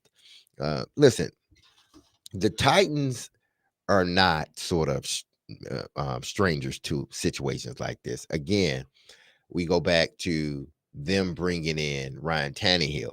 Now their roster was a little bit built up when Ryan got here, but they didn't feel Marcus was their franchise guy, so they had to go out and get a quarterback. Had they not gotten Ryan Tannehill, I don't think subsequently the seasons after would have went the way they did. I think they got him at the perfect time. He was the perfect quarterback for what they were trying to run. Right. So he was able to excel in this, and now they're right back at it again, trying to sort of find that bridge quarterback. The problem with Ryan Tannehill is that they didn't find the bridge quarterback. And then he played so well, it was like, man, we're going to redo his deal and give him a couple more years. But in the process, they were not able to develop the bridge. They were not able to develop the guy that would take over after him. That was what worked so well when they first got Tannehill. Exactly. Is that they still had Mariota, Marcus. and they were like, we're not sure which way this is going to go. Mhm. We're not giving up on Mariota, but But they had a bring in contingency plan. Yeah, and it worked so well Mhm. that they hit a home run with Tannehill because they weren't in a desperate situation when they acquired him. It was kind of like, it kind of dropped out of the sky, right? Hey, they just went and got Tannehill. I've heard of him, right? Yeah. He's been a star. Why did they do that? Well, they got him super cheap. Mhm. They didn't have to pay him very much. They had a very good backup, if nothing else. And they had an insurance policy of something to try if they were not going to make a further commitment to Mariota. So it worked out perfectly well. And this time they're starting from, we have no idea what we have right now. We have an idea that the guy we tried is still on the roster, but we have to try something else. I just saw this text because the text line wasn't loading all of the text for some reason, but we were talking about earlier the idea of just because someone comes from a winning organization doesn't mean that they're just going to sprinkle that magic fairy dust. One texter says, Bears fan here. Trust me, just plucking a guy from the Chiefs organization and hoping you will have similar success doesn't always work. I'm ready to move on from Ryan Poles, who's the Bears GM, who spent more than a decade with the Chiefs. And the other part of it is with only the one perspective is and look, this guy might be brilliant for all I know. He could be the perfect guy. Let's hope that he is. And what I'm going to say doesn't mean that he won't be able to get them through the tough times. But in the Chiefs, the objective every year for not as long as he's been there, but most years he's been there, has been, how do we maintain the excellence, right? It's not, how do we rebuild? Like, it's been a long time since he's been in a room where, look, a lot of stuff hasn't worked here. Yeah. What are we going to do to fix it? Patrick Mahomes is not walking through that door. And there has to be a little trial and error where the last, since they've had Mahomes, and even you can argue when they had Alex Smith, they had a formula that they knew was good. It was just a matter of maximizing that. Now, Andy Reid came in when 2000, was it after that losing season they had? Yeah, because they ended up finding a coach and they brought his first season was 2013. Yeah, and they were 11-5 the first year. So that was 4 years after Barganzi was with the organization, but when he was there in 2009, I think he started just as a scout, right? So he was not in the decision-making GM position at that point. So since he's been an assistant GM, it's been in the Mahomes Reid groove that they're in. It's just, how do we stay in this window? Yeah, which is a different objective than they are right now. And so the question is this can be a rhetorical question in a sense. I know many people are listening to it. They say, yeah, that's a rhetorical question. But, when you have Patrick Mahomes and Andy Reid, you really can't go wrong as a team when you have those two guys. That's kind of what my point is. Yeah. The head of your team. I mean, yeah, you're going to be good. You don't want to draft. You can take chances on certain guys. That's why I felt they could take a chance on Tyreek Hill. They could take a chance on some of these other guys. The worst season the Chiefs have had under Andy Reid was 2014. They won 9 games. Yeah. That's the worst season they've had. They've won double-digit games every other season. So, to your point. Yeah, so, I mean, is your job a little bit easier when you have, Andy Reid, who's considered, a top 5 coach of all times, and Patrick Mahomes, who's pushing Tom Brady to be the GOAT?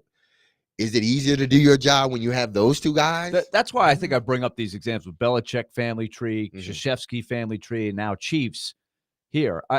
Mitch Light, every time I ask him about a college football coaching thing, one of the things he will fall on is, have you built and sustained a roster as a college football coach? If you're just coming from a place where you had a loaded roster and you were the offensive coordinator and you come in and you have to build a roster that has struggled, it's kind of like the jury's out. Borgonzi, I would say, I don't think since he's been an assistant GM has had to go through a rebuilding process. He hasn't been through it as an assistant GM. Since 2021. That's when he became assistant GM. Yeah. So he hasn't had to go through that process. Jack is in Germantown on our phone line, driven by Wilson County Hyundai.com. Jack, thank you for calling. Please go ahead. Well, last night it hit me like a ton of bricks. What's that? Several weeks ago, the last Titans home game, there was more empty seats than people sitting in them. And supposedly you could get some tickets online for $2. Twice this weekend, I watched standing room only stadiums in snowstorms. That's the gap that's the gap that they've got to bridge. And what are they doing? They keep digging a hole, climbing out, throwing the dirt back in it. Fire general manager, fire coach. Fire general manager, fire coach. And now Callahan's working for a guy that didn't hire him. and we'll see if they can figure out how to put together an offensive line to try and keep whoever they get the quarterback upright. Good luck with all this. Thanks for the call, Jack. And by the way, to Jack's point, Paul Kaharski had a story about this the other day, that the actual number of tickets scanned for the game against the Texans at Nissan Stadium, the season finale, was about 20,100, the lowest number ever for a Titans regular season game at the venue.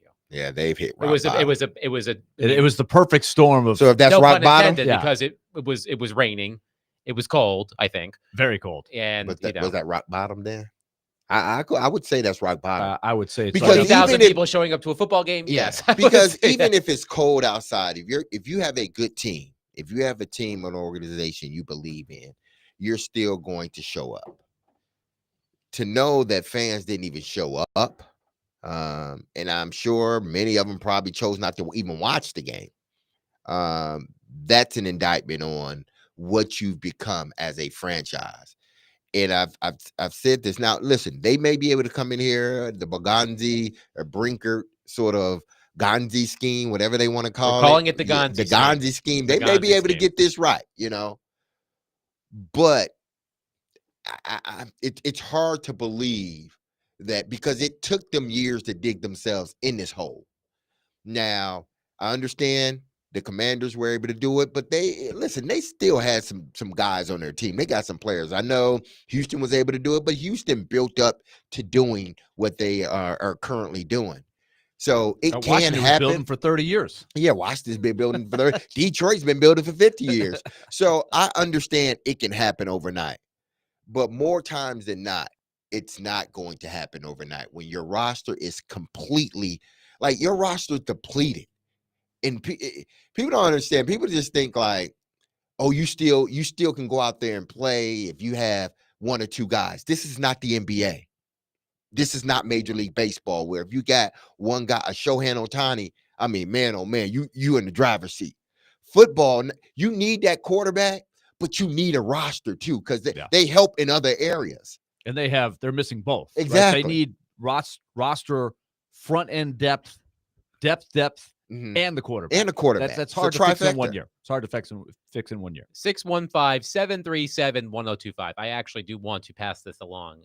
If you're a Predators fan going to the game tomorrow, hoping to jeer Yaroslav Askarov, I have some disappointing news. The Sharks are playing right now. They're in Boston. So this will be the first half of a back-to-back. Askarov is playing right now, which suggests that he's not going to play tomorrow. So strategically. and this is the Sharks' only visit to Nashville this season. So we're not going to get the theater. We're not going to get the people what they want. Oh, they're protecting them. They're protecting You'll them. probably get it later this week because the Predators are going to San Jose. But if you were going to the game tomorrow hoping to yell at Yaroslav Askarov, you're going to have to do it while he probably sits on the bench. They want to protect them. Because he is starting right now. They didn't want in none. Boston. Yeah, they ain't want none of that smoke. They ain't want none of that Smashville smoke. 615-737-1025. Speaking of Nashville smoke, high drama at Memorial Gym on Saturday. We'll discuss that next. Willie Donick, Derek Mason, Adam Vingan, 1025-1063. The Game.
Woo-hoo! Jake Lyman throwing a little shade. We I don't love do it. orange in Nashville. Jake Lyman there with the call. Well, I Dansby like it, Swanson, Jake. who coined the phrase, coming to a press conference, there was an orange Gatorade that Mhm. he kind of tossed aside and said, "We don't do orange." So Dansby Swanson, I'm told, was among the crowd at the men's game and did storm the court. In fact, there's no truth to the rumor that Candace Story went up to him and said, "Dansby, can you write me a check for $250,000 real quick?"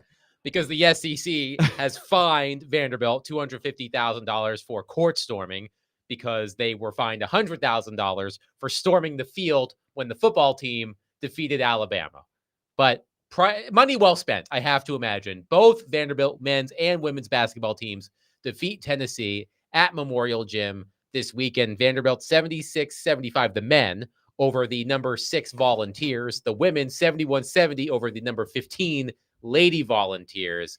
High drama. I was watching the men's game very closely.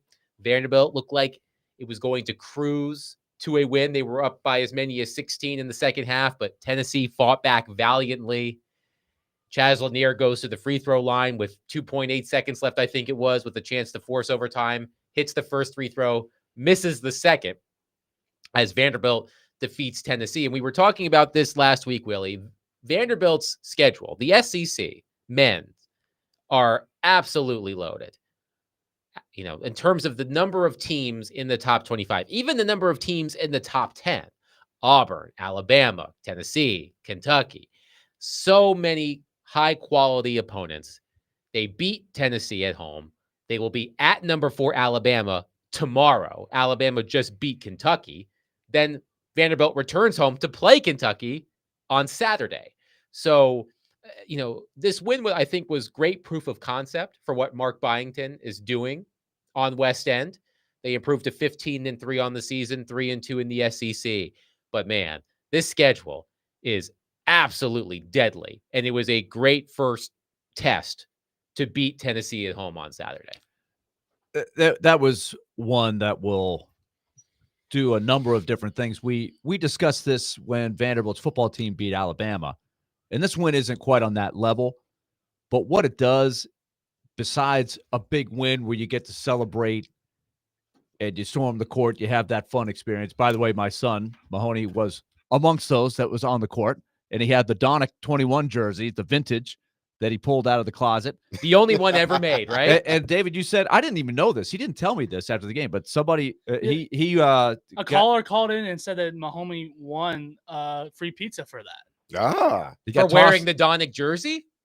I guess, I think acting, so, yeah. acting crazy. you know, still got some swag yeah, on there you go. campus. I don't know if that helped or not. Do you but have another one I could wear to get free pizza then? I've got a couple. Yeah, if you'll go sit and become one of the Memorial student section crazy people. I actually just think I was going to ask you to borrow the jersey, and then I'm going to walk into every pizza establishment in town just hoping See? that someone says, "Hey, great Donick Yeah. jersey. Here's a free pie." But what it does is it harkens people back to, it hopefully brings people back for some of these other big games. They may not win. They don't have to win all of them. They're going to have some other chances to be the underdog and try to have some Memorial magic, Right, which Kentucky they needed a will little be bit. here on Saturday. Oh, Auburn will be here in a couple weeks, I think. No question. They beat Auburn 2 years ago at the buzzer, right in the last play. So Memorial Gym, it's hard for people that have moved to town in the last 8 to 10 years to realize what a special venue that is. But that atmosphere, thanks to a lot of Tennessee fans that got in there, and ideally for Vanderbilt, you have a higher percentage of the fans than they had. But if you win, that percentage is going to grow. But you want to make that a place where you expect to win no matter who comes in there. And that's what it was when I was playing, and for a lot of years, is that whether Vanderbilt was a really good Vanderbilt team or even just a decent Vanderbilt team, you knew when you came in there that it was not going to be easy. They hadn't had as many of those big fish wins, obviously, in the last time they made the tournament was 2016. The last time they were consistently good was under Kevin Stallings, the John Jenkins, Jeffrey Taylor, Festus Ezeli. They had some really good teams in the early 2010s, I think, in that area. So the point is, you hope that has a residual effect, like the football win over Alabama had, right? And so I think it guarantees that Kentucky, when they come in on Saturday, that's going to be a must watch. There's going to be a can they do it again type of season, because most people saying if they can get to about 7 wins, if it's the right 7, even though 7-11 doesn't look like a great record on the surface, because of the depth of the league, that could get them into the tournament. By the way, Derek, by my very quick math, Vanderbilt has 13 SEC games left. 10 are against teams ranked in the top 25. They need to win at least 2 of them. I would say 2 to 3 of them. And then depending on what they do in the tournament, I think there shouldn't be too much argument for them to not be in. If they can get, considering the schedule they have, that they can get 3 more wins out of it, and then, win a game possibly in a tournament as well, which I think they will be able to do. Then I can see them in the tournament. Far cry from where they were last year and the year before that. That game, to me, again, I feel bad for Chaz Lanier. Know his parents, knowing the kid since he was like 7 years old.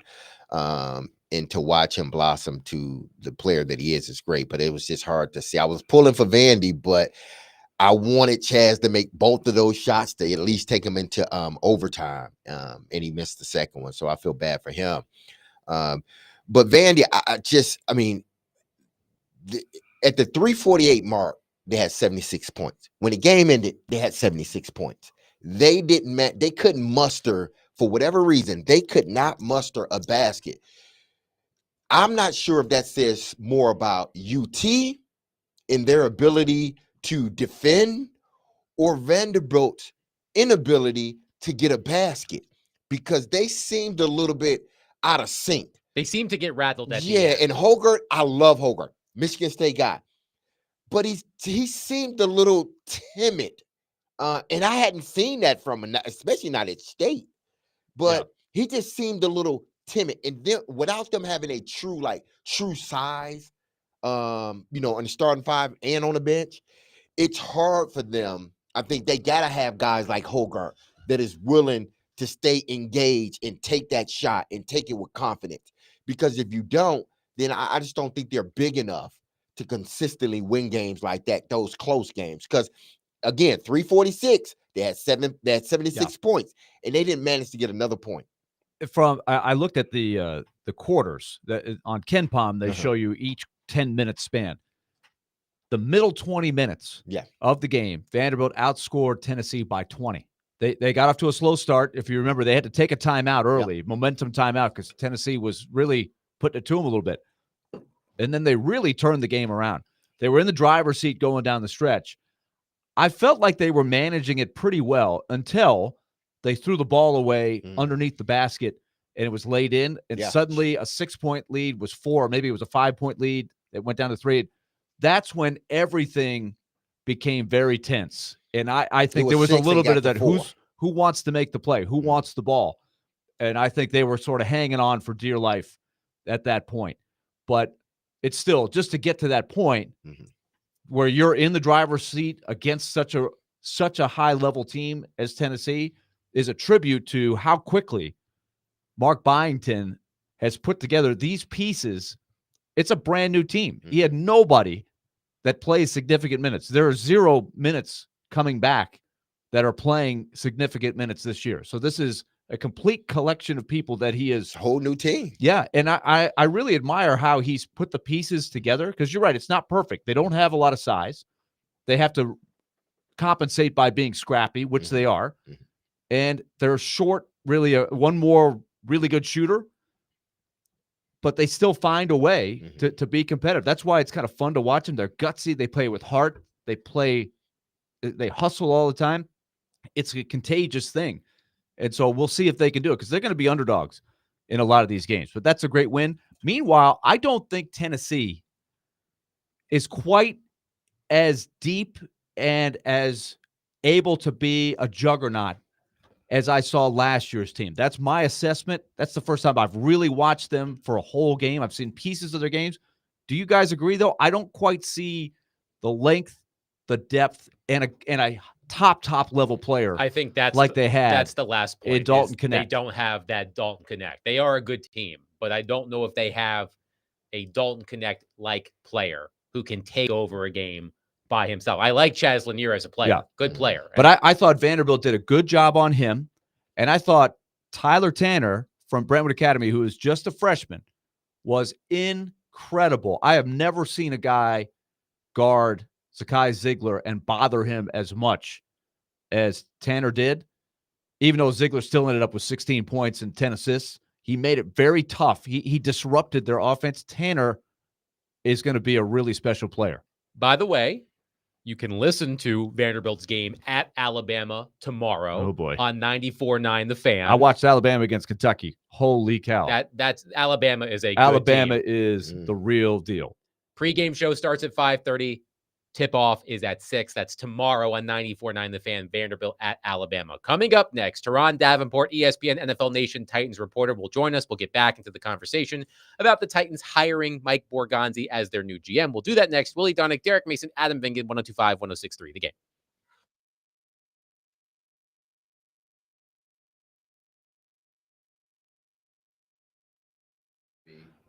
Hey, what could you do with an extra few $1,000s? $75,000, $100,000, maybe even more. If you're a homeowner, you can get that type of money in less than a week with Loan Pronto. Loan Pronto is the leader in quickly converting home equity into cold, hard cash so you can, as quickly as possible, pay off your financial needs, credit cards, home remodeling, car payments, whatever you might be in need of. Loan Pronto can get it for you quick because they have several easy options to let you access that cash from your home. No paperwork, no cumbersome process, no junk fees, often no appraisal. So call Loan Pronto, find out more about this. Get approved in as little as 1 day with no hard credit pull up front. 615-499-5780. Get the money you need. LoanPronto.com is the website. 615-499-5780 or LoanPronto.com. Equal housing lender, NMLS 1661781, subject to lender approval, NMLSconsumeraccess.org.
D. Mace, Vingan, and Donick, 1025, 1063 The Game, broadcasting from the Busy Bee Plumbing, Heating, and Air Conditioning Game Nashville studios, home of the $99 yearly Beehive membership where the buzz is always about great service. Willie Donick, Derek Mason, Adam Vingan here with you, joined on our phone line, driven by WilsonCountyHyundai.com, by ESPN NFL Nation Titans reporter Teron Davenport. Teron, the Titans hire Mike Borgonzi as their new general manager. I know that you and others about a week ago said that John Eric Sullivan was in the driver's seat, so to speak, to be the general manager, or at least he seemed to be the favorite. And I know that these things change so rapidly during these searches, but what was, from what you're able to gather, what put Mike Borgonzi over the top? What made him stand out as the Titans' choice for GM? I think probably what made him stand out, well, you know that he and Chad Brinker, they had a relationship that dates back to the days where they were, scouting together. And that's something that, always is going to help you when you're making a hire. Shoot, that's why Rand hired Chad Brinker, so I think that was a big factor. Albert Breer, he had a very informative story, and it talked about how Borgonzi, actually believes in the Green Bay Packers way. So obviously that played a big role. I did not know that he had those ties to the Packers in the way that he worked with one of the executives that, came out of the Packers organization. So that definitely had a big role. The thing I wonder a lot is where his, understanding and belief of the quarterback position, I wonder if that, how much that aligned with Chad Brinker's. And if that's the case, that was probably a factor too. Willie asked an interesting question earlier in the show, Teron, and I would love your opinion on it. Mike Borgonzi's NFL experience, if I'm not mistaken, has been solely with the Kansas City Chiefs. We have seen Rand Carthon, for example, had experiences in multiple organizations before coming to the Tennessee Titans. He worked with the Falcons and the Rams and, of course, the 49ers before coming to the Titans. In your opinion, do you think that Borgonzi, working with one organization for a long time, even though it is a winning organization, do you think that's an advantage or a disadvantage that he's been in one place for so long versus going to other organizations and seeing how it's done in multiple places? Yeah, I don't think it's either, to be honest with you. You're going to forge your path the way you forge it. And even if you're not working with a particular group every day, you do spend a lot of time on the road and you talk to a lot of other scouts, so you get a different idea. But I don't think it's necessarily an advantage or a disadvantage. I mean, obviously, you would think coming from a winning organization would bode well, but I mean, I think it really just depends on what you're able to do as an evaluator. Now, TD, from what you're gathering, was that sort of like the thing that tipped the scale, him being from Kansas City on the verge of winning 3 in a row as far as their championships. But we know what this team has been like over the last 5 or 6 years. They've been perennially one of the most dominant teams, if not the most dominant team. But do you think that sort of tipped the scales for Amy or Brinker? Because listen, we all thought it was going to be more than likely Sullivan, but in the last minute, it seemed like things start to turn. Yeah, I think just the familiarity. I think the willingness to come in and work together definitely had a big factor. I mean, I would imagine coming from Kansas City, a winning organization is good. And then you look at the fact that, one of his previous positions was co-director, player personnel, and that person that he co-directed with was Brett Veach. So he clearly had a pretty big input and influence on how the Chiefs went about building this dynasty that they have. So that definitely played a factor. Now, how much emphasis you think they will put toward free agency? Because obviously we've heard what's coming out the Titans building. They want to build and retain, obviously, through the draft and develop. We can see those things happen in Kansas City. And Borgonzi even said in one of his interviews, like, listen, if you draft well, you don't have to go get many people via free agency. But we know the Titans in previous years, hadn't drafted well. And I'm not talking about this past draft, because those drafts are still up in the air. We don't know it. It looks good with Sweat in the game, but we know that it's going to take some years. But when you look at that, you know, having a guy like that, Borganzi, in regards to building this draft, how do you think they go? Do you think they will do a lot in free agency this year as opposed to what they did? Obviously, they did it last year. Do you think they go the opposite direction? Yeah, I think if you look at what John Robinson, what Chad Brinker said, one of the things he said that they'll be selective in free agency. And so if there are right players there, Trey Smith or someone like that, I could see them grabbing them. But I don't think that they're going to go into a big frenzy like last year. And you got to remember, last year was basically necessary because the roster was depleted. And I mean, that's not to say the cupboard's full now, but the foundation is there. You got a good something to build on, you know. And you talk about the rookie class with Jarvis Brownlee Jr., and you talk about, you know, T'Vondre Sweat, obviously. You know, you look at Cedric Gray. Cedric Gray is going to be a possible starter next year. So there's, you know, players that you acquired, obviously J.C. Latham. So I think you could go into this free agency and be selective, as Chad Brinker said. I think they're going to focus more on the draft, and obviously it starts with the first pick, and, you know, it kind of works from there. Should we expect to see potentially some Kansas City guys on this roster come free agency? Obviously, Kansas City, I think their linebacker is going to be a free agent with their top linebackers, and obviously the Titans have need at linebacker.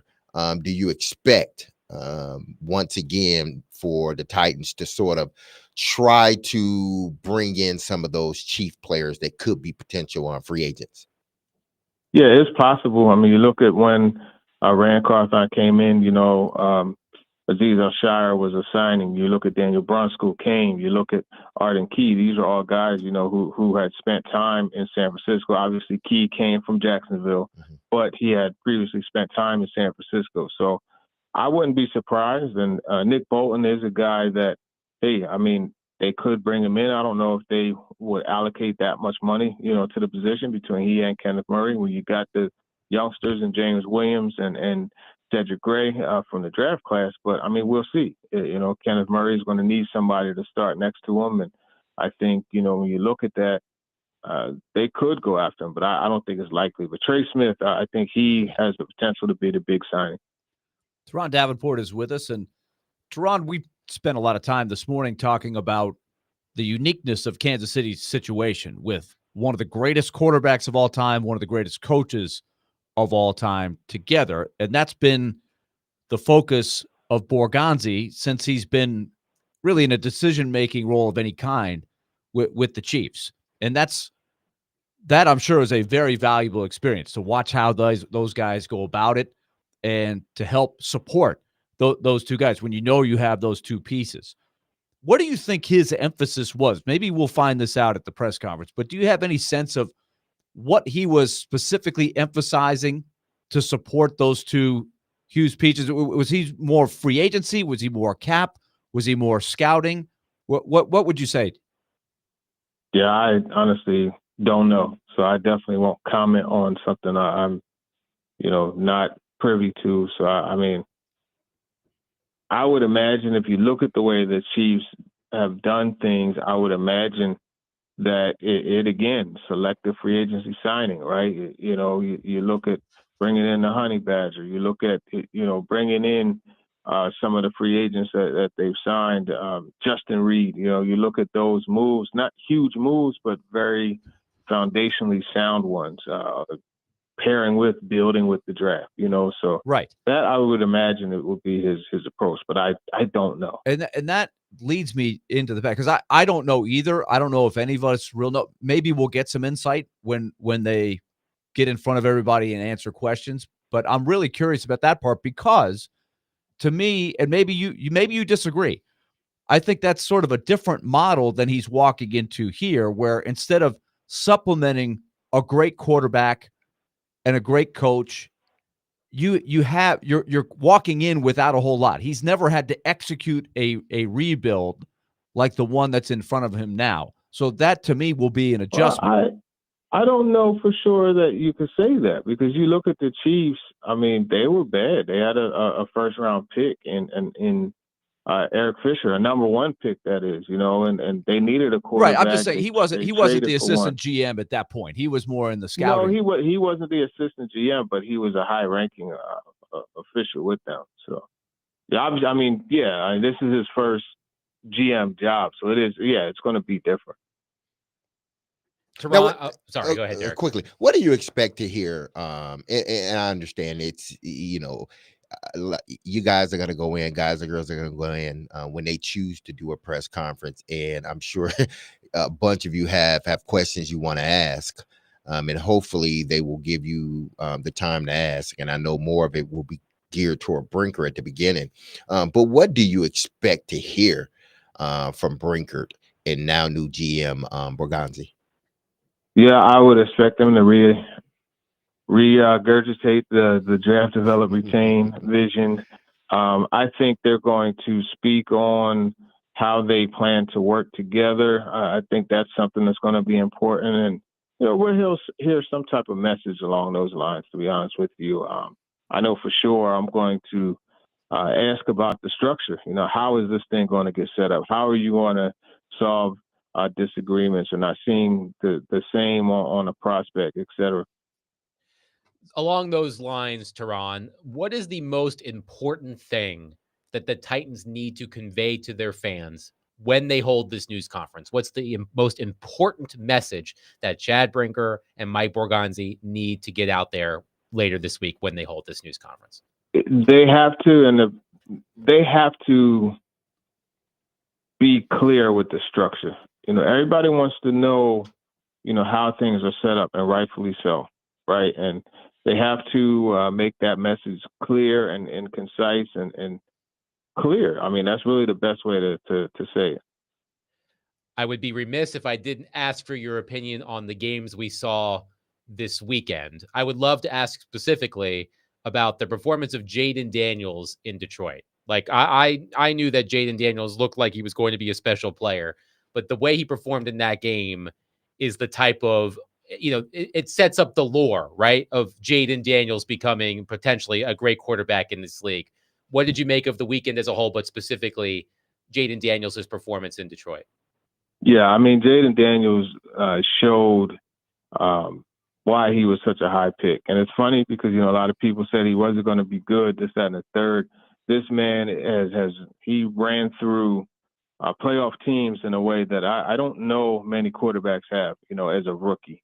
And you look at what he's done just to be able to 3rd and long, right? And things are covered and they're messed up. He could make it happen and get the first down and keep things going. Like, he's such a playmaker, and that's going to be a huge task for the Eagles. I can't wait to watch it. I think you look at the Eagles game, I love what Saquon Barkley was able to do. Wow. He showed the running backs are important. And then, the Ravens game and the Bills, it was a tough matchup. But, I mean, I think Lamar Jackson is still the MVP. He played well for the most part. The throw to Bateman, the touchdown that he threw was a really good one. And it just, things fell apart, when Mark Andrews wasn't able to haul in that pass.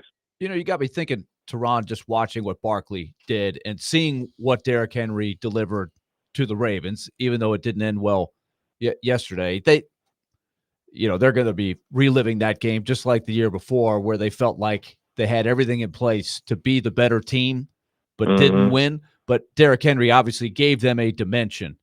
So with that whole running back thing, do you think it's too early to tell, but in your mind, do you think the Titans will come back with Tony Pollard and Tyjae Spears as their running back tandem, or do you think there will be a new ingredient in there somewhere? Yeah, I think they'll come back with those guys. I don't see why not.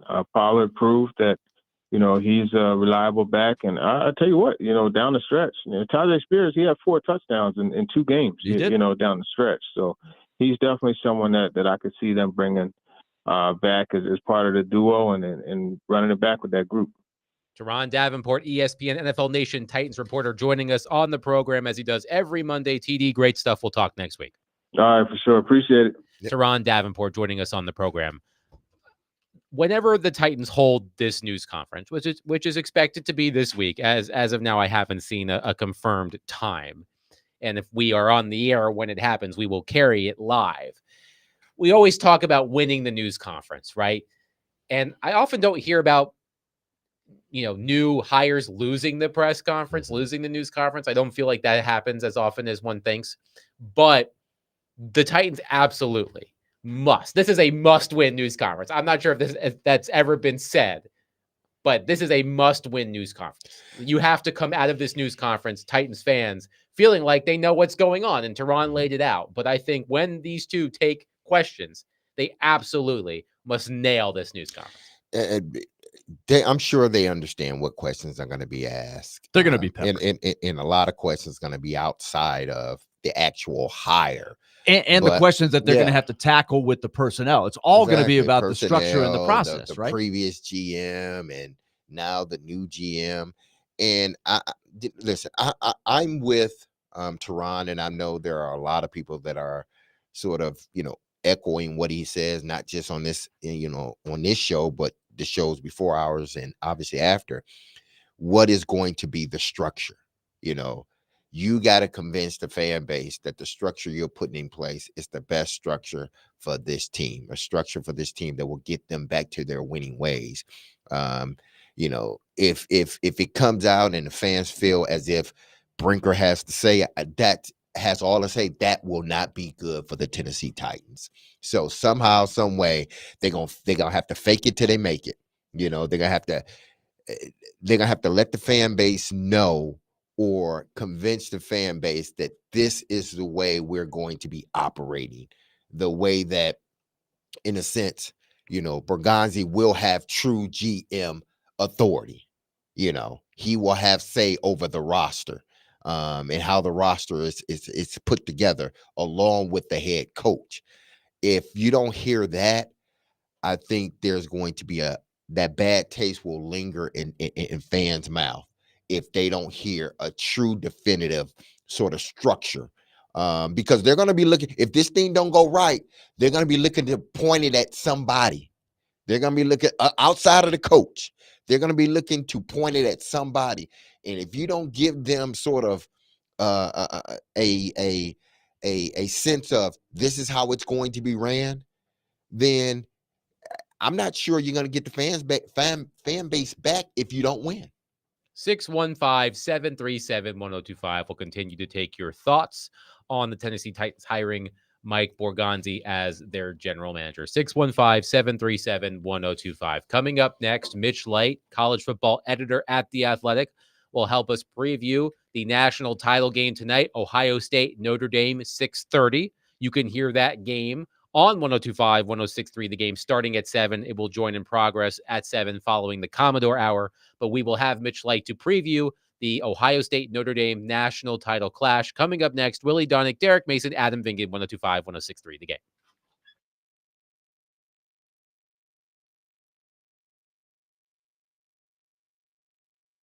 Hey, this is Derek Mason. You heard me tell you about Dr. Lodge and his staff at Cool Springs MD for some time. If you set out to lose weight, chances are it's not your first time setting a goal to shed some extra pounds only to come up disappointed. But at Cool Springs MD, Dr. Lodge and his team understands the frustration of this cycle, and that is why they offer a different approach to weight loss. Their comprehensive weight loss program is led by Dr. Jeffrey Lodge and addresses the root cause of weight gain with tailored nutrition, exercise, blood test supplements, and more. They will customize a program specific to you and you only. So connect with Dr. Lodge at CoolSpringsMD.com today to schedule your appointment for a personalized weight loss plan just for you. That's Cool Springs MD, where your weight loss journey becomes a success story.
D. Mace, Vin Ginadonic, 1025, 1063 the game. The college football playoff national title will be handed out this evening when Ohio State takes on Notre Dame. Game starts at 6:30. You can hear it here on 1025, 1063 the game starting at 7 following the conclusion of the Commodore Hour. Joining us on our phone line, driven by WilsonCountyHyundai.com to preview said college football playoff national title game, Mitch Lake, college football editor at The Athletic. Mitch, I'm going to borrow a motto from the SEC, although there are no SEC teams playing in this game. I want you to fill in the blank. It will mean more for blank to win this national title tonight. Ryan Day. I don't know if you were looking for a specific team. You can take it anywhere you want. Ryan Day is perfectly fine. Ryan Day. I always joke like we're talking about teams or coaches. My advice to so-and-so would be not to lose. My advice to Ryan Day for the quality of his life and the quality of his family's life over the next 11 months until they play Michigan would be to win this game. Because there will still, as Joe Rexrode wrote last week, if you guys saw his story in The Athletic, there are still some Ohio State fans that don't like Ryan Day and think he stinks at coaching because he hasn't beaten Michigan. But that number goes down every game he wins. And I would think he would have a lot of the Ohio State fan base on his side if he wins the game. So I think of all of the people, coaches, teams there, this game means more to Ryan Day. So him taking this team to the national title game is not enough to sway the naysayers? No, I wish I should have opened the story. There's one young man who lives in Columbus, I believe. I think he was a data analyst or something. He gave his name and his job, and he basically said, no, Ryan Day stinks. He can't coach. He gets tight in big games. Michigan has that swagger that Michigan used to be defeated before they saw Ohio State. Ryan Day ruined that in 3 or 4 years. Tough crowd in Columbus. Very tough. Yes. Tough crowd. So let's look at this matchup.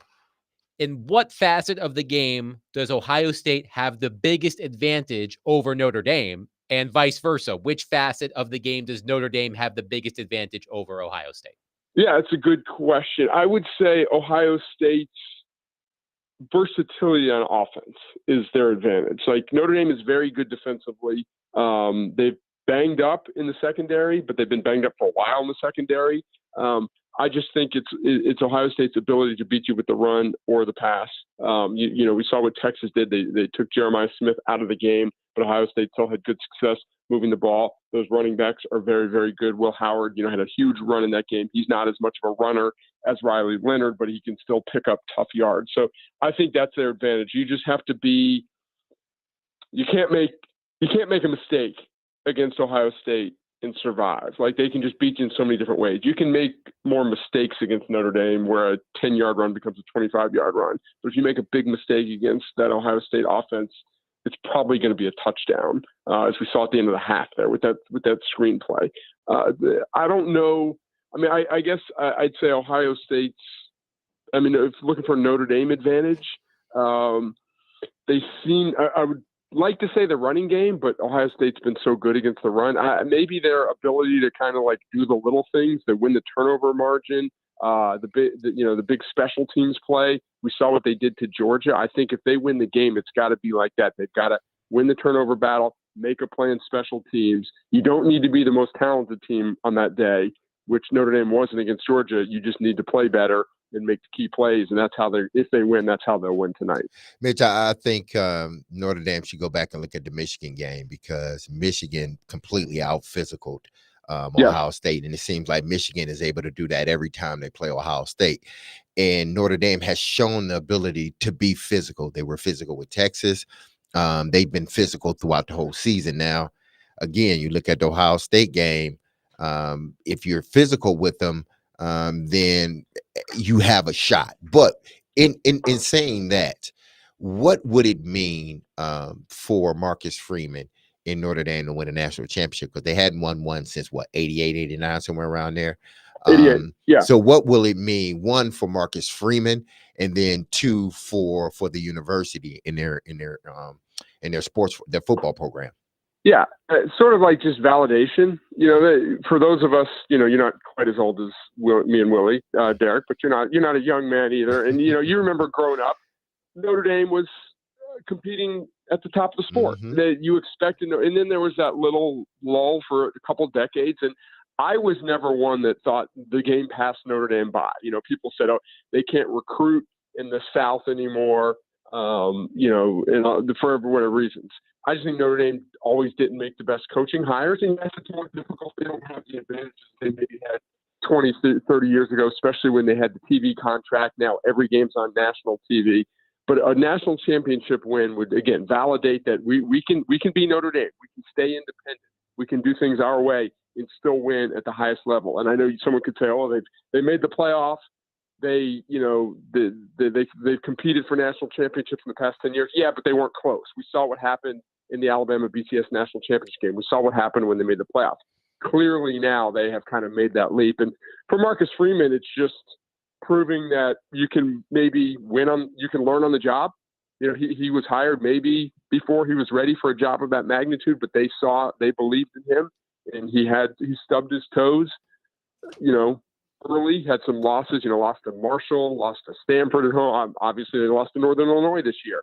But it just kind of proves that he belongs with the elite coaches in the game. So while Ryan Day, like I just talked about, has so much to gain from this, it's clearly, once you get to this stage, it can't not be a big game for either program. Mitch, I've noticed, and I don't know all the names of the young men, but there have been some key guys, I think a couple offensive linemen, maybe a defensive lineman, that have been banged up along the way here in this run to the championship game for Notre Dame. Do we have any sense of the health of Notre Dame with some of these key guys? It's not great. A lot of the guys were out for the year. Riley Mills, defensive lineman, defensive tackle, Benjamin Morris, their outstanding cornerback, is hurt. The offensive line's going to work. You've been moving guys around. Charles Jagusaw is a redshirt freshman who was out for the year. Basically got hurt in preseason camp. It was out for the year, but because college football is so long now, out for the year might not necessarily mean out for the year if you make a deep run in the college football playoff. So he is starting at left tackle. He's replacing a true freshman, but this is his second career start. I believe he started in the bowl game last year. So that's a tough task to start against this Ohio State front there. But they've had, Bo Collins, wide receiver, has been hurt. He is supposedly good to go. So I guess at this stage, the guys who are out for the year, they're not going to get back. But from the past couple of weeks, I would probably say they're a little bit healthier than they have been. I would say in watching Notre Dame, it's pretty safe to say that they would rather not have to throw it a lot with Riley Leonard. He has been sporadic at best with his accuracy. He almost seems to joke with himself sometimes about how they don't get a lot done in the passing game, but he can really run it. What I've noticed about Ohio State is their front four is about as good as I've seen in getting pressure without help from blitzers. They've got dominant defensive linemen. Yeah. They can blitz if they need to. I'm just wondering if they can get them in obvious passing downs. It seems like if you can contain Riley Leonard as a runner, that's going to go a long way to shutting down Notre Dame. I have a hard time seeing Notre Dame drive the field if Leonard can't get much done as a runner. Yeah, I mean, if Notre Dame's in 3rd and 8 all game, they're in trouble. It's the 3rd and 5 where they can the threat of the run. Those two running backs are so good. Both their top two running backs are averaging like 6-7 yards per carry, and Leonard, we know what he can do there. It's when you can take away the threat of the run. And I always just say, can quarterback X beat you on 3rd and 9 when everyone knows he has the pass? And it's not just on Riley Leonard; it's on the wide receivers. They just don't have the caliber. Well, no one has the caliber of wide receivers as Ohio State. They have subpar wide receivers from the Power 4 level, I would say. Greathouse had a big game, over 100 yards.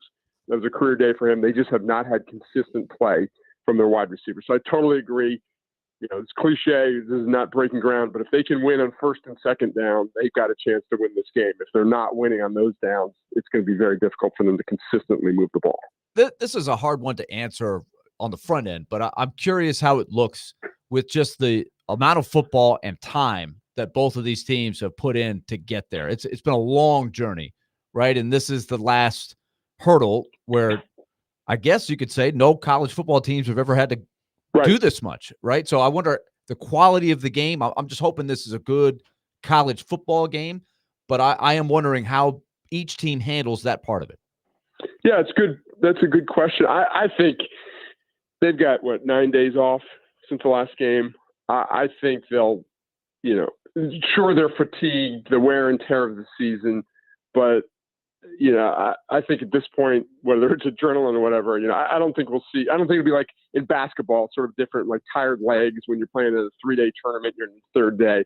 I think they'll be ready to go. But on that note, it's interesting. Pete Sampson, our Notre Dame writer, had a good story the other day that posted just on how Notre Dame kind of prepared for this. First of all, they hired their new strength coach they hired from the Broncos in part because he's used to kind of navigating a 16-game season.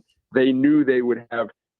Well, they hoped they would have this long season. Just some of the therapy the guys have done. There's some, they knew that there were going to be more injuries this year because the more games and all that stuff. So it is interesting, and we're at this point now where we've seen both teams are banged up, especially on the offensive line. Mitch, now, do you see this again? Because it reminds me, and I was just watching this game this past weekend. The national championship game, Ohio State in the Hurricanes, where Miami came in as the favorite. Everybody expected them, and we know you're going way back. Yeah, you're going they to had 2003. I think everybody on that roster, Maurice Claret. I think everybody on that Miami roster ended up being in the NFL. Now, Incredible. Ohio State had a good roster, but coming into the game, I think it was a consensus Miami's going to win this game, and they may win it big. But obviously, we know how the game went. They were able to run the ball effectively, was correct. They took it into overtime, ended up winning. And whether you thought it was a pass interference or not, it's over with. But do you think that's sort of the same position that Marcus Freeman finds himself in with Notre Dame, coming in and everybody expecting Ohio State to win? But if they do the things necessary, run the football and play tough defense, which they have been able to do, they give themselves a shot. Yeah, I totally. I mean, there's when you get to this stage, especially in the playoff format, they've won games to get here. It's not like the BCS where there's just two teams. You had to have a good regular season, but you just kind of showed up and see how you matched up against that other good team. Like, I'll use two coaching cliches. Like, for Notre Dame, their best is good enough. Like, they don't need to be as good. Their roster does not need to be as good as Ohio State's, but if they play their best, it's good enough to beat Ohio State. And I just think that, that has to be the message is there that, if we play them 10, not that the coach would say this, but if they play them 10 times, Ohio State might beat them 8 times, but that doesn't matter. Notre Dame just has to beat them tonight. And there's plenty of examples, not in sport, but you brought up a good one. That's a good comparison. You had a good Ohio State team versus an elite Miami roster. This is a good Notre Dame team versus an elite Ohio State roster. So, Marcus Freeman doesn't need motivational tips from us, but I'm sure he's using everything he can. I think there's still some sore Miami fans from that game. Of course, absolutely. Well, I am sore too because I made whatever prediction I made, my score was exactly right from that. If the game would have ended regulation. So I don't care about all that. I care about my prediction from 20 years ago. The Super Bowl was in Houston, I think, the following year, and Andre Johnson was the star young receiver for the Texans, and he was on Radio Row for the Super Bowl. You've been down to Radio Row, D-Mace. It's chaos, but he was so, you could just, the emotion on his face. Everybody, he went down the row doing interviews on, I don't know how many cities and how many hours. That's how you can go. You can go do 20 interviews you want, but everybody was asking about that play.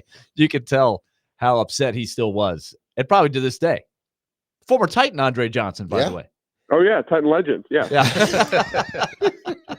Mitch Light, college football editor from The Athletic, joining us to preview tonight's college football national title game, Ohio State versus Notre Dame. No disrespect to the University of Ohio, Ohio University. Bobcats. A couple breaks, they could have been here. A couple breaks. A couple. More than a couple. A bounce here, bounce there. Ohio State versus Notre Dame. Mitch, thank you so much. Enjoy the game. Football's not round. Exactly. All right, guys. Take care. No disrespect to those of you who are alum of Ohio University, but you are not playing in the national title game tonight. Ohio State and Notre Dame tonight at 6:30. You can hear the game starting at 7 right here on 102.5, 106.3. The game presented by Twin Peaks Empowerment Tractor and Equipment. Coming up next, did you happen to see who got an NFL head coaching interview this weekend. We'll discuss that next. Willie Donick, Derek Mason, Adam Vingan, 1025, 1063, The Game.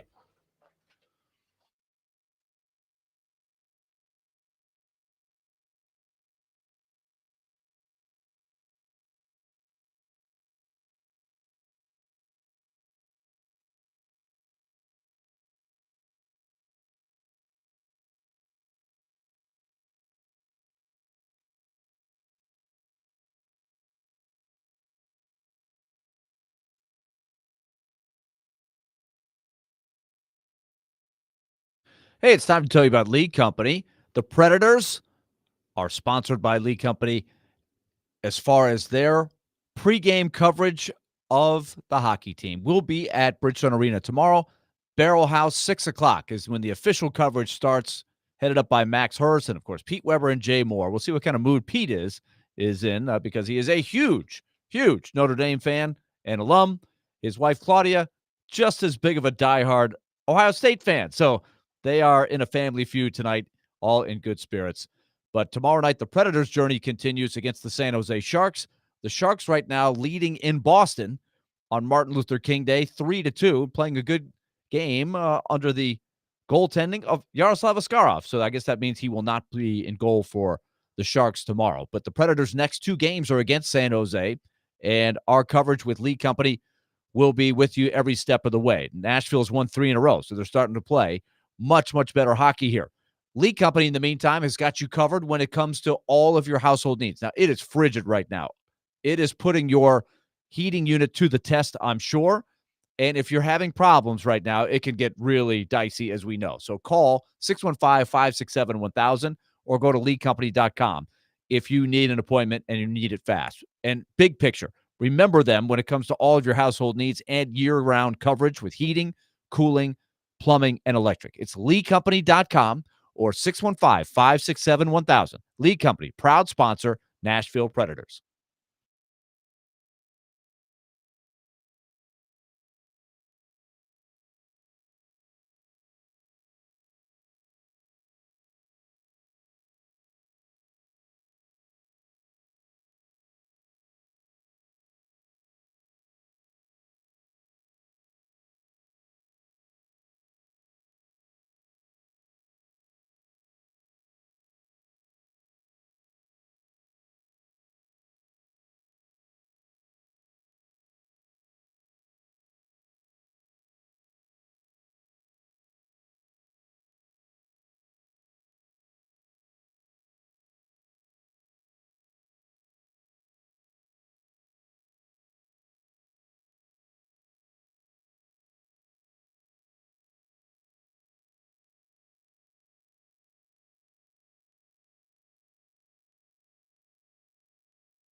D. Mace, Vingan, and Donick, 1025, 1063. The Game. Stillman and company coming up next at the top of the hour, as Jared will continue the conversation as the Titans make a new GM hire, Mike Borgonzi of the Kansas City Chiefs. Speaking of job interviews, did you happen to see who got an NFL head coaching job interview over the weekend?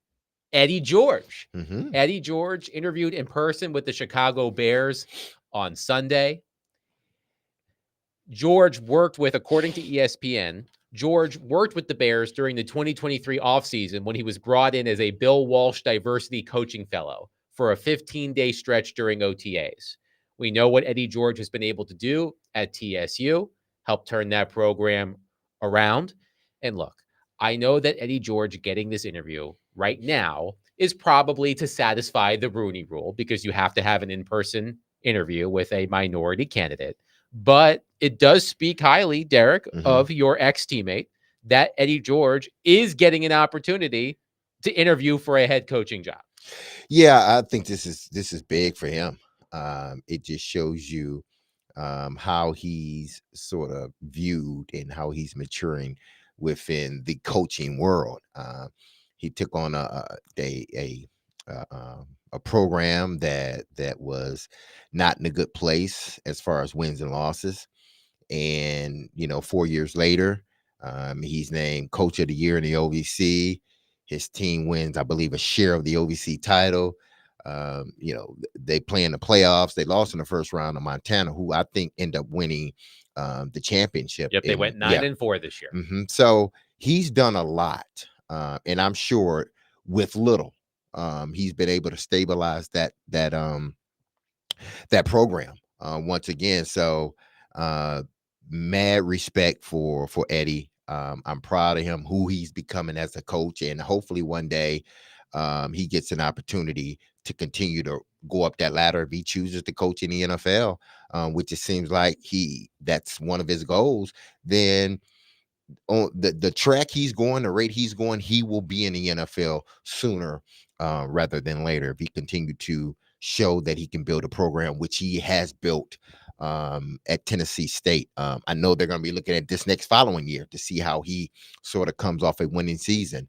But I'm proud of Eddie, what he's been able to do. And I do hope to see him on the sideline in the NFL as a head coach one day. I think it's just a great success story as a coach, because Eddie George, as we all have known since the day he stopped playing football, he had any number of pathways of what to do to continue his career. He had his choice. And it seemed like coaching wasn't one of his first choices. I wouldn't have bet on that when he was acting, wasn't he? Yeah. He did some acting. He did some a little Broadway bit of everything. stuff. And a Renaissance man. You just knew he's a guy that a lot of people would want around.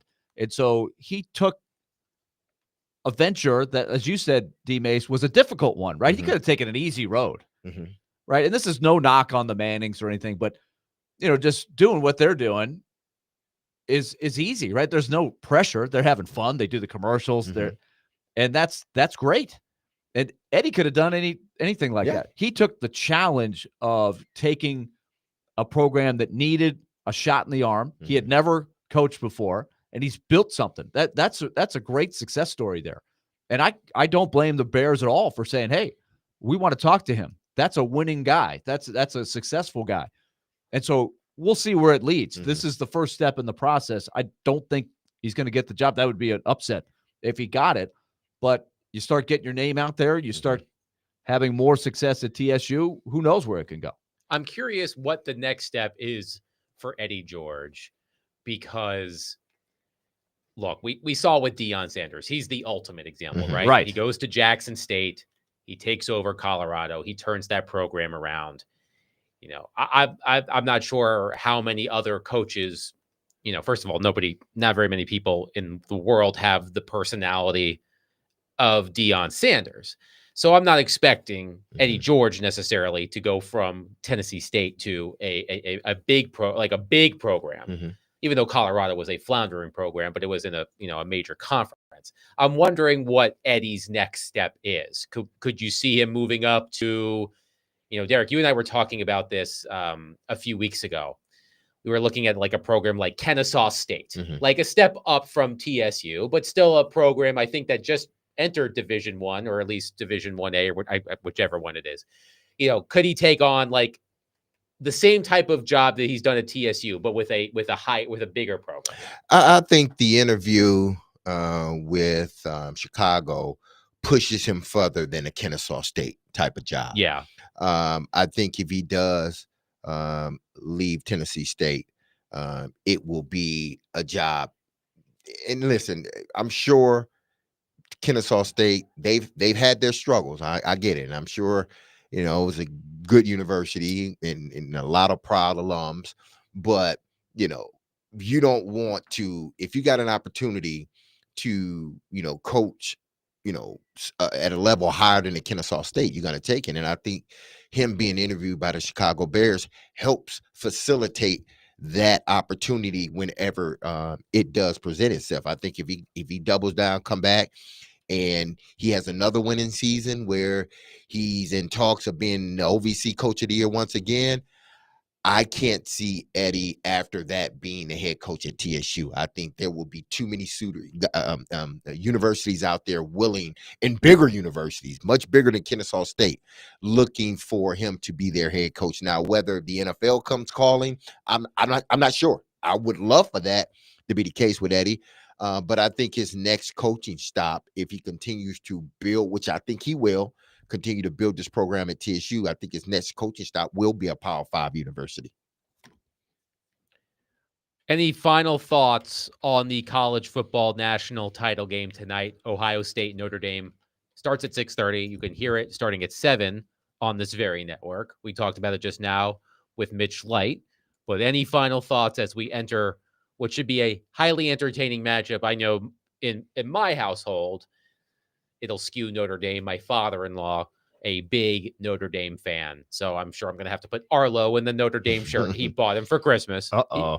Yep. I mean, Pressure. he's got Taking sides. I mean, Arlo's got enough Duke stuff. He can move that off to the side to wear Notre Dame tonight for his papa. But what do you anticipate in this game this evening? It all starts up front for me. Notre Dame has done a great job going up against, take Georgia.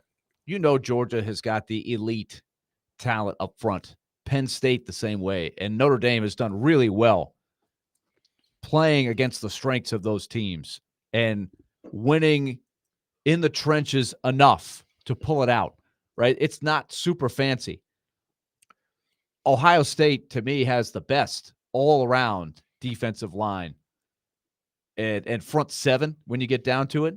And so, to me, that is going to be the key. Can Notre Dame get enough done on the ground to stay out of the passing situations? Because we've seen Ohio State can get you. Those two defensive ends, Sawyer is one, and the other guy, I can't pronounce his name.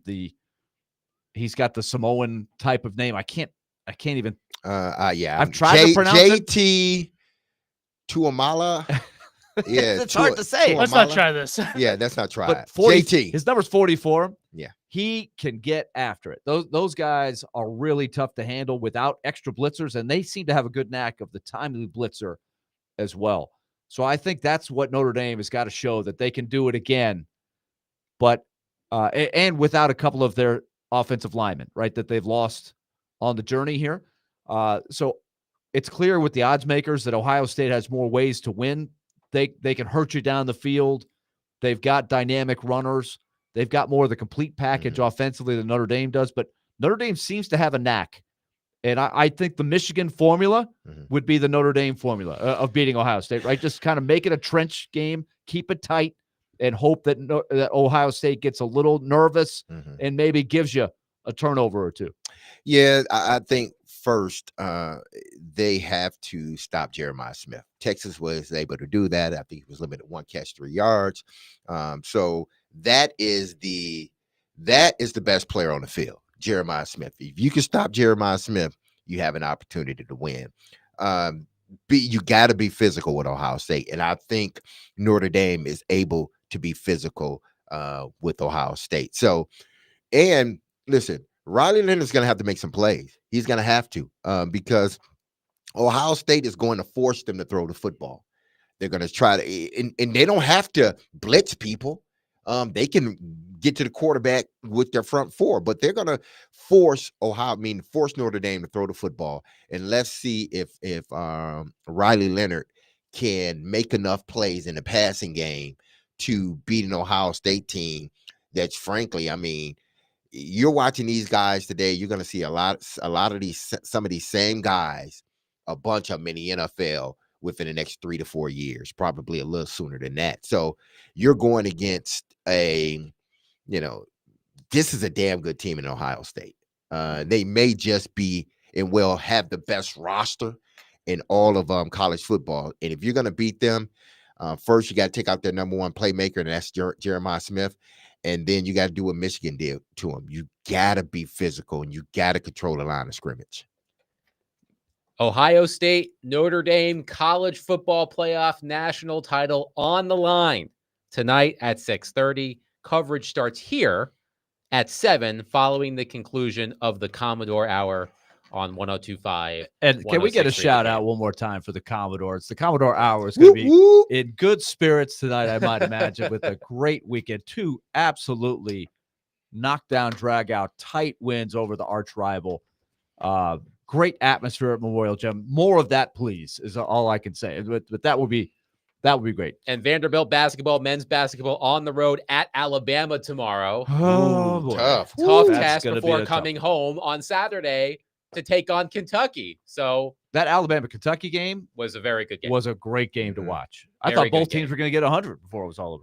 Didn't that But happen last But the better year, bro? team won. Well, Florida The better just team won. Florida Alabama's beat good. Kentucky, or Kentucky beat Florida recently, like 106-100 or something Yeah. like that. So that did happen. But Vanderbilt men's basketball can't rest on its laurels after beating Tennessee. A tough matchup tomorrow on the road at Alabama. We will be live from Bridgestone Arena tomorrow. Predators and Sharks.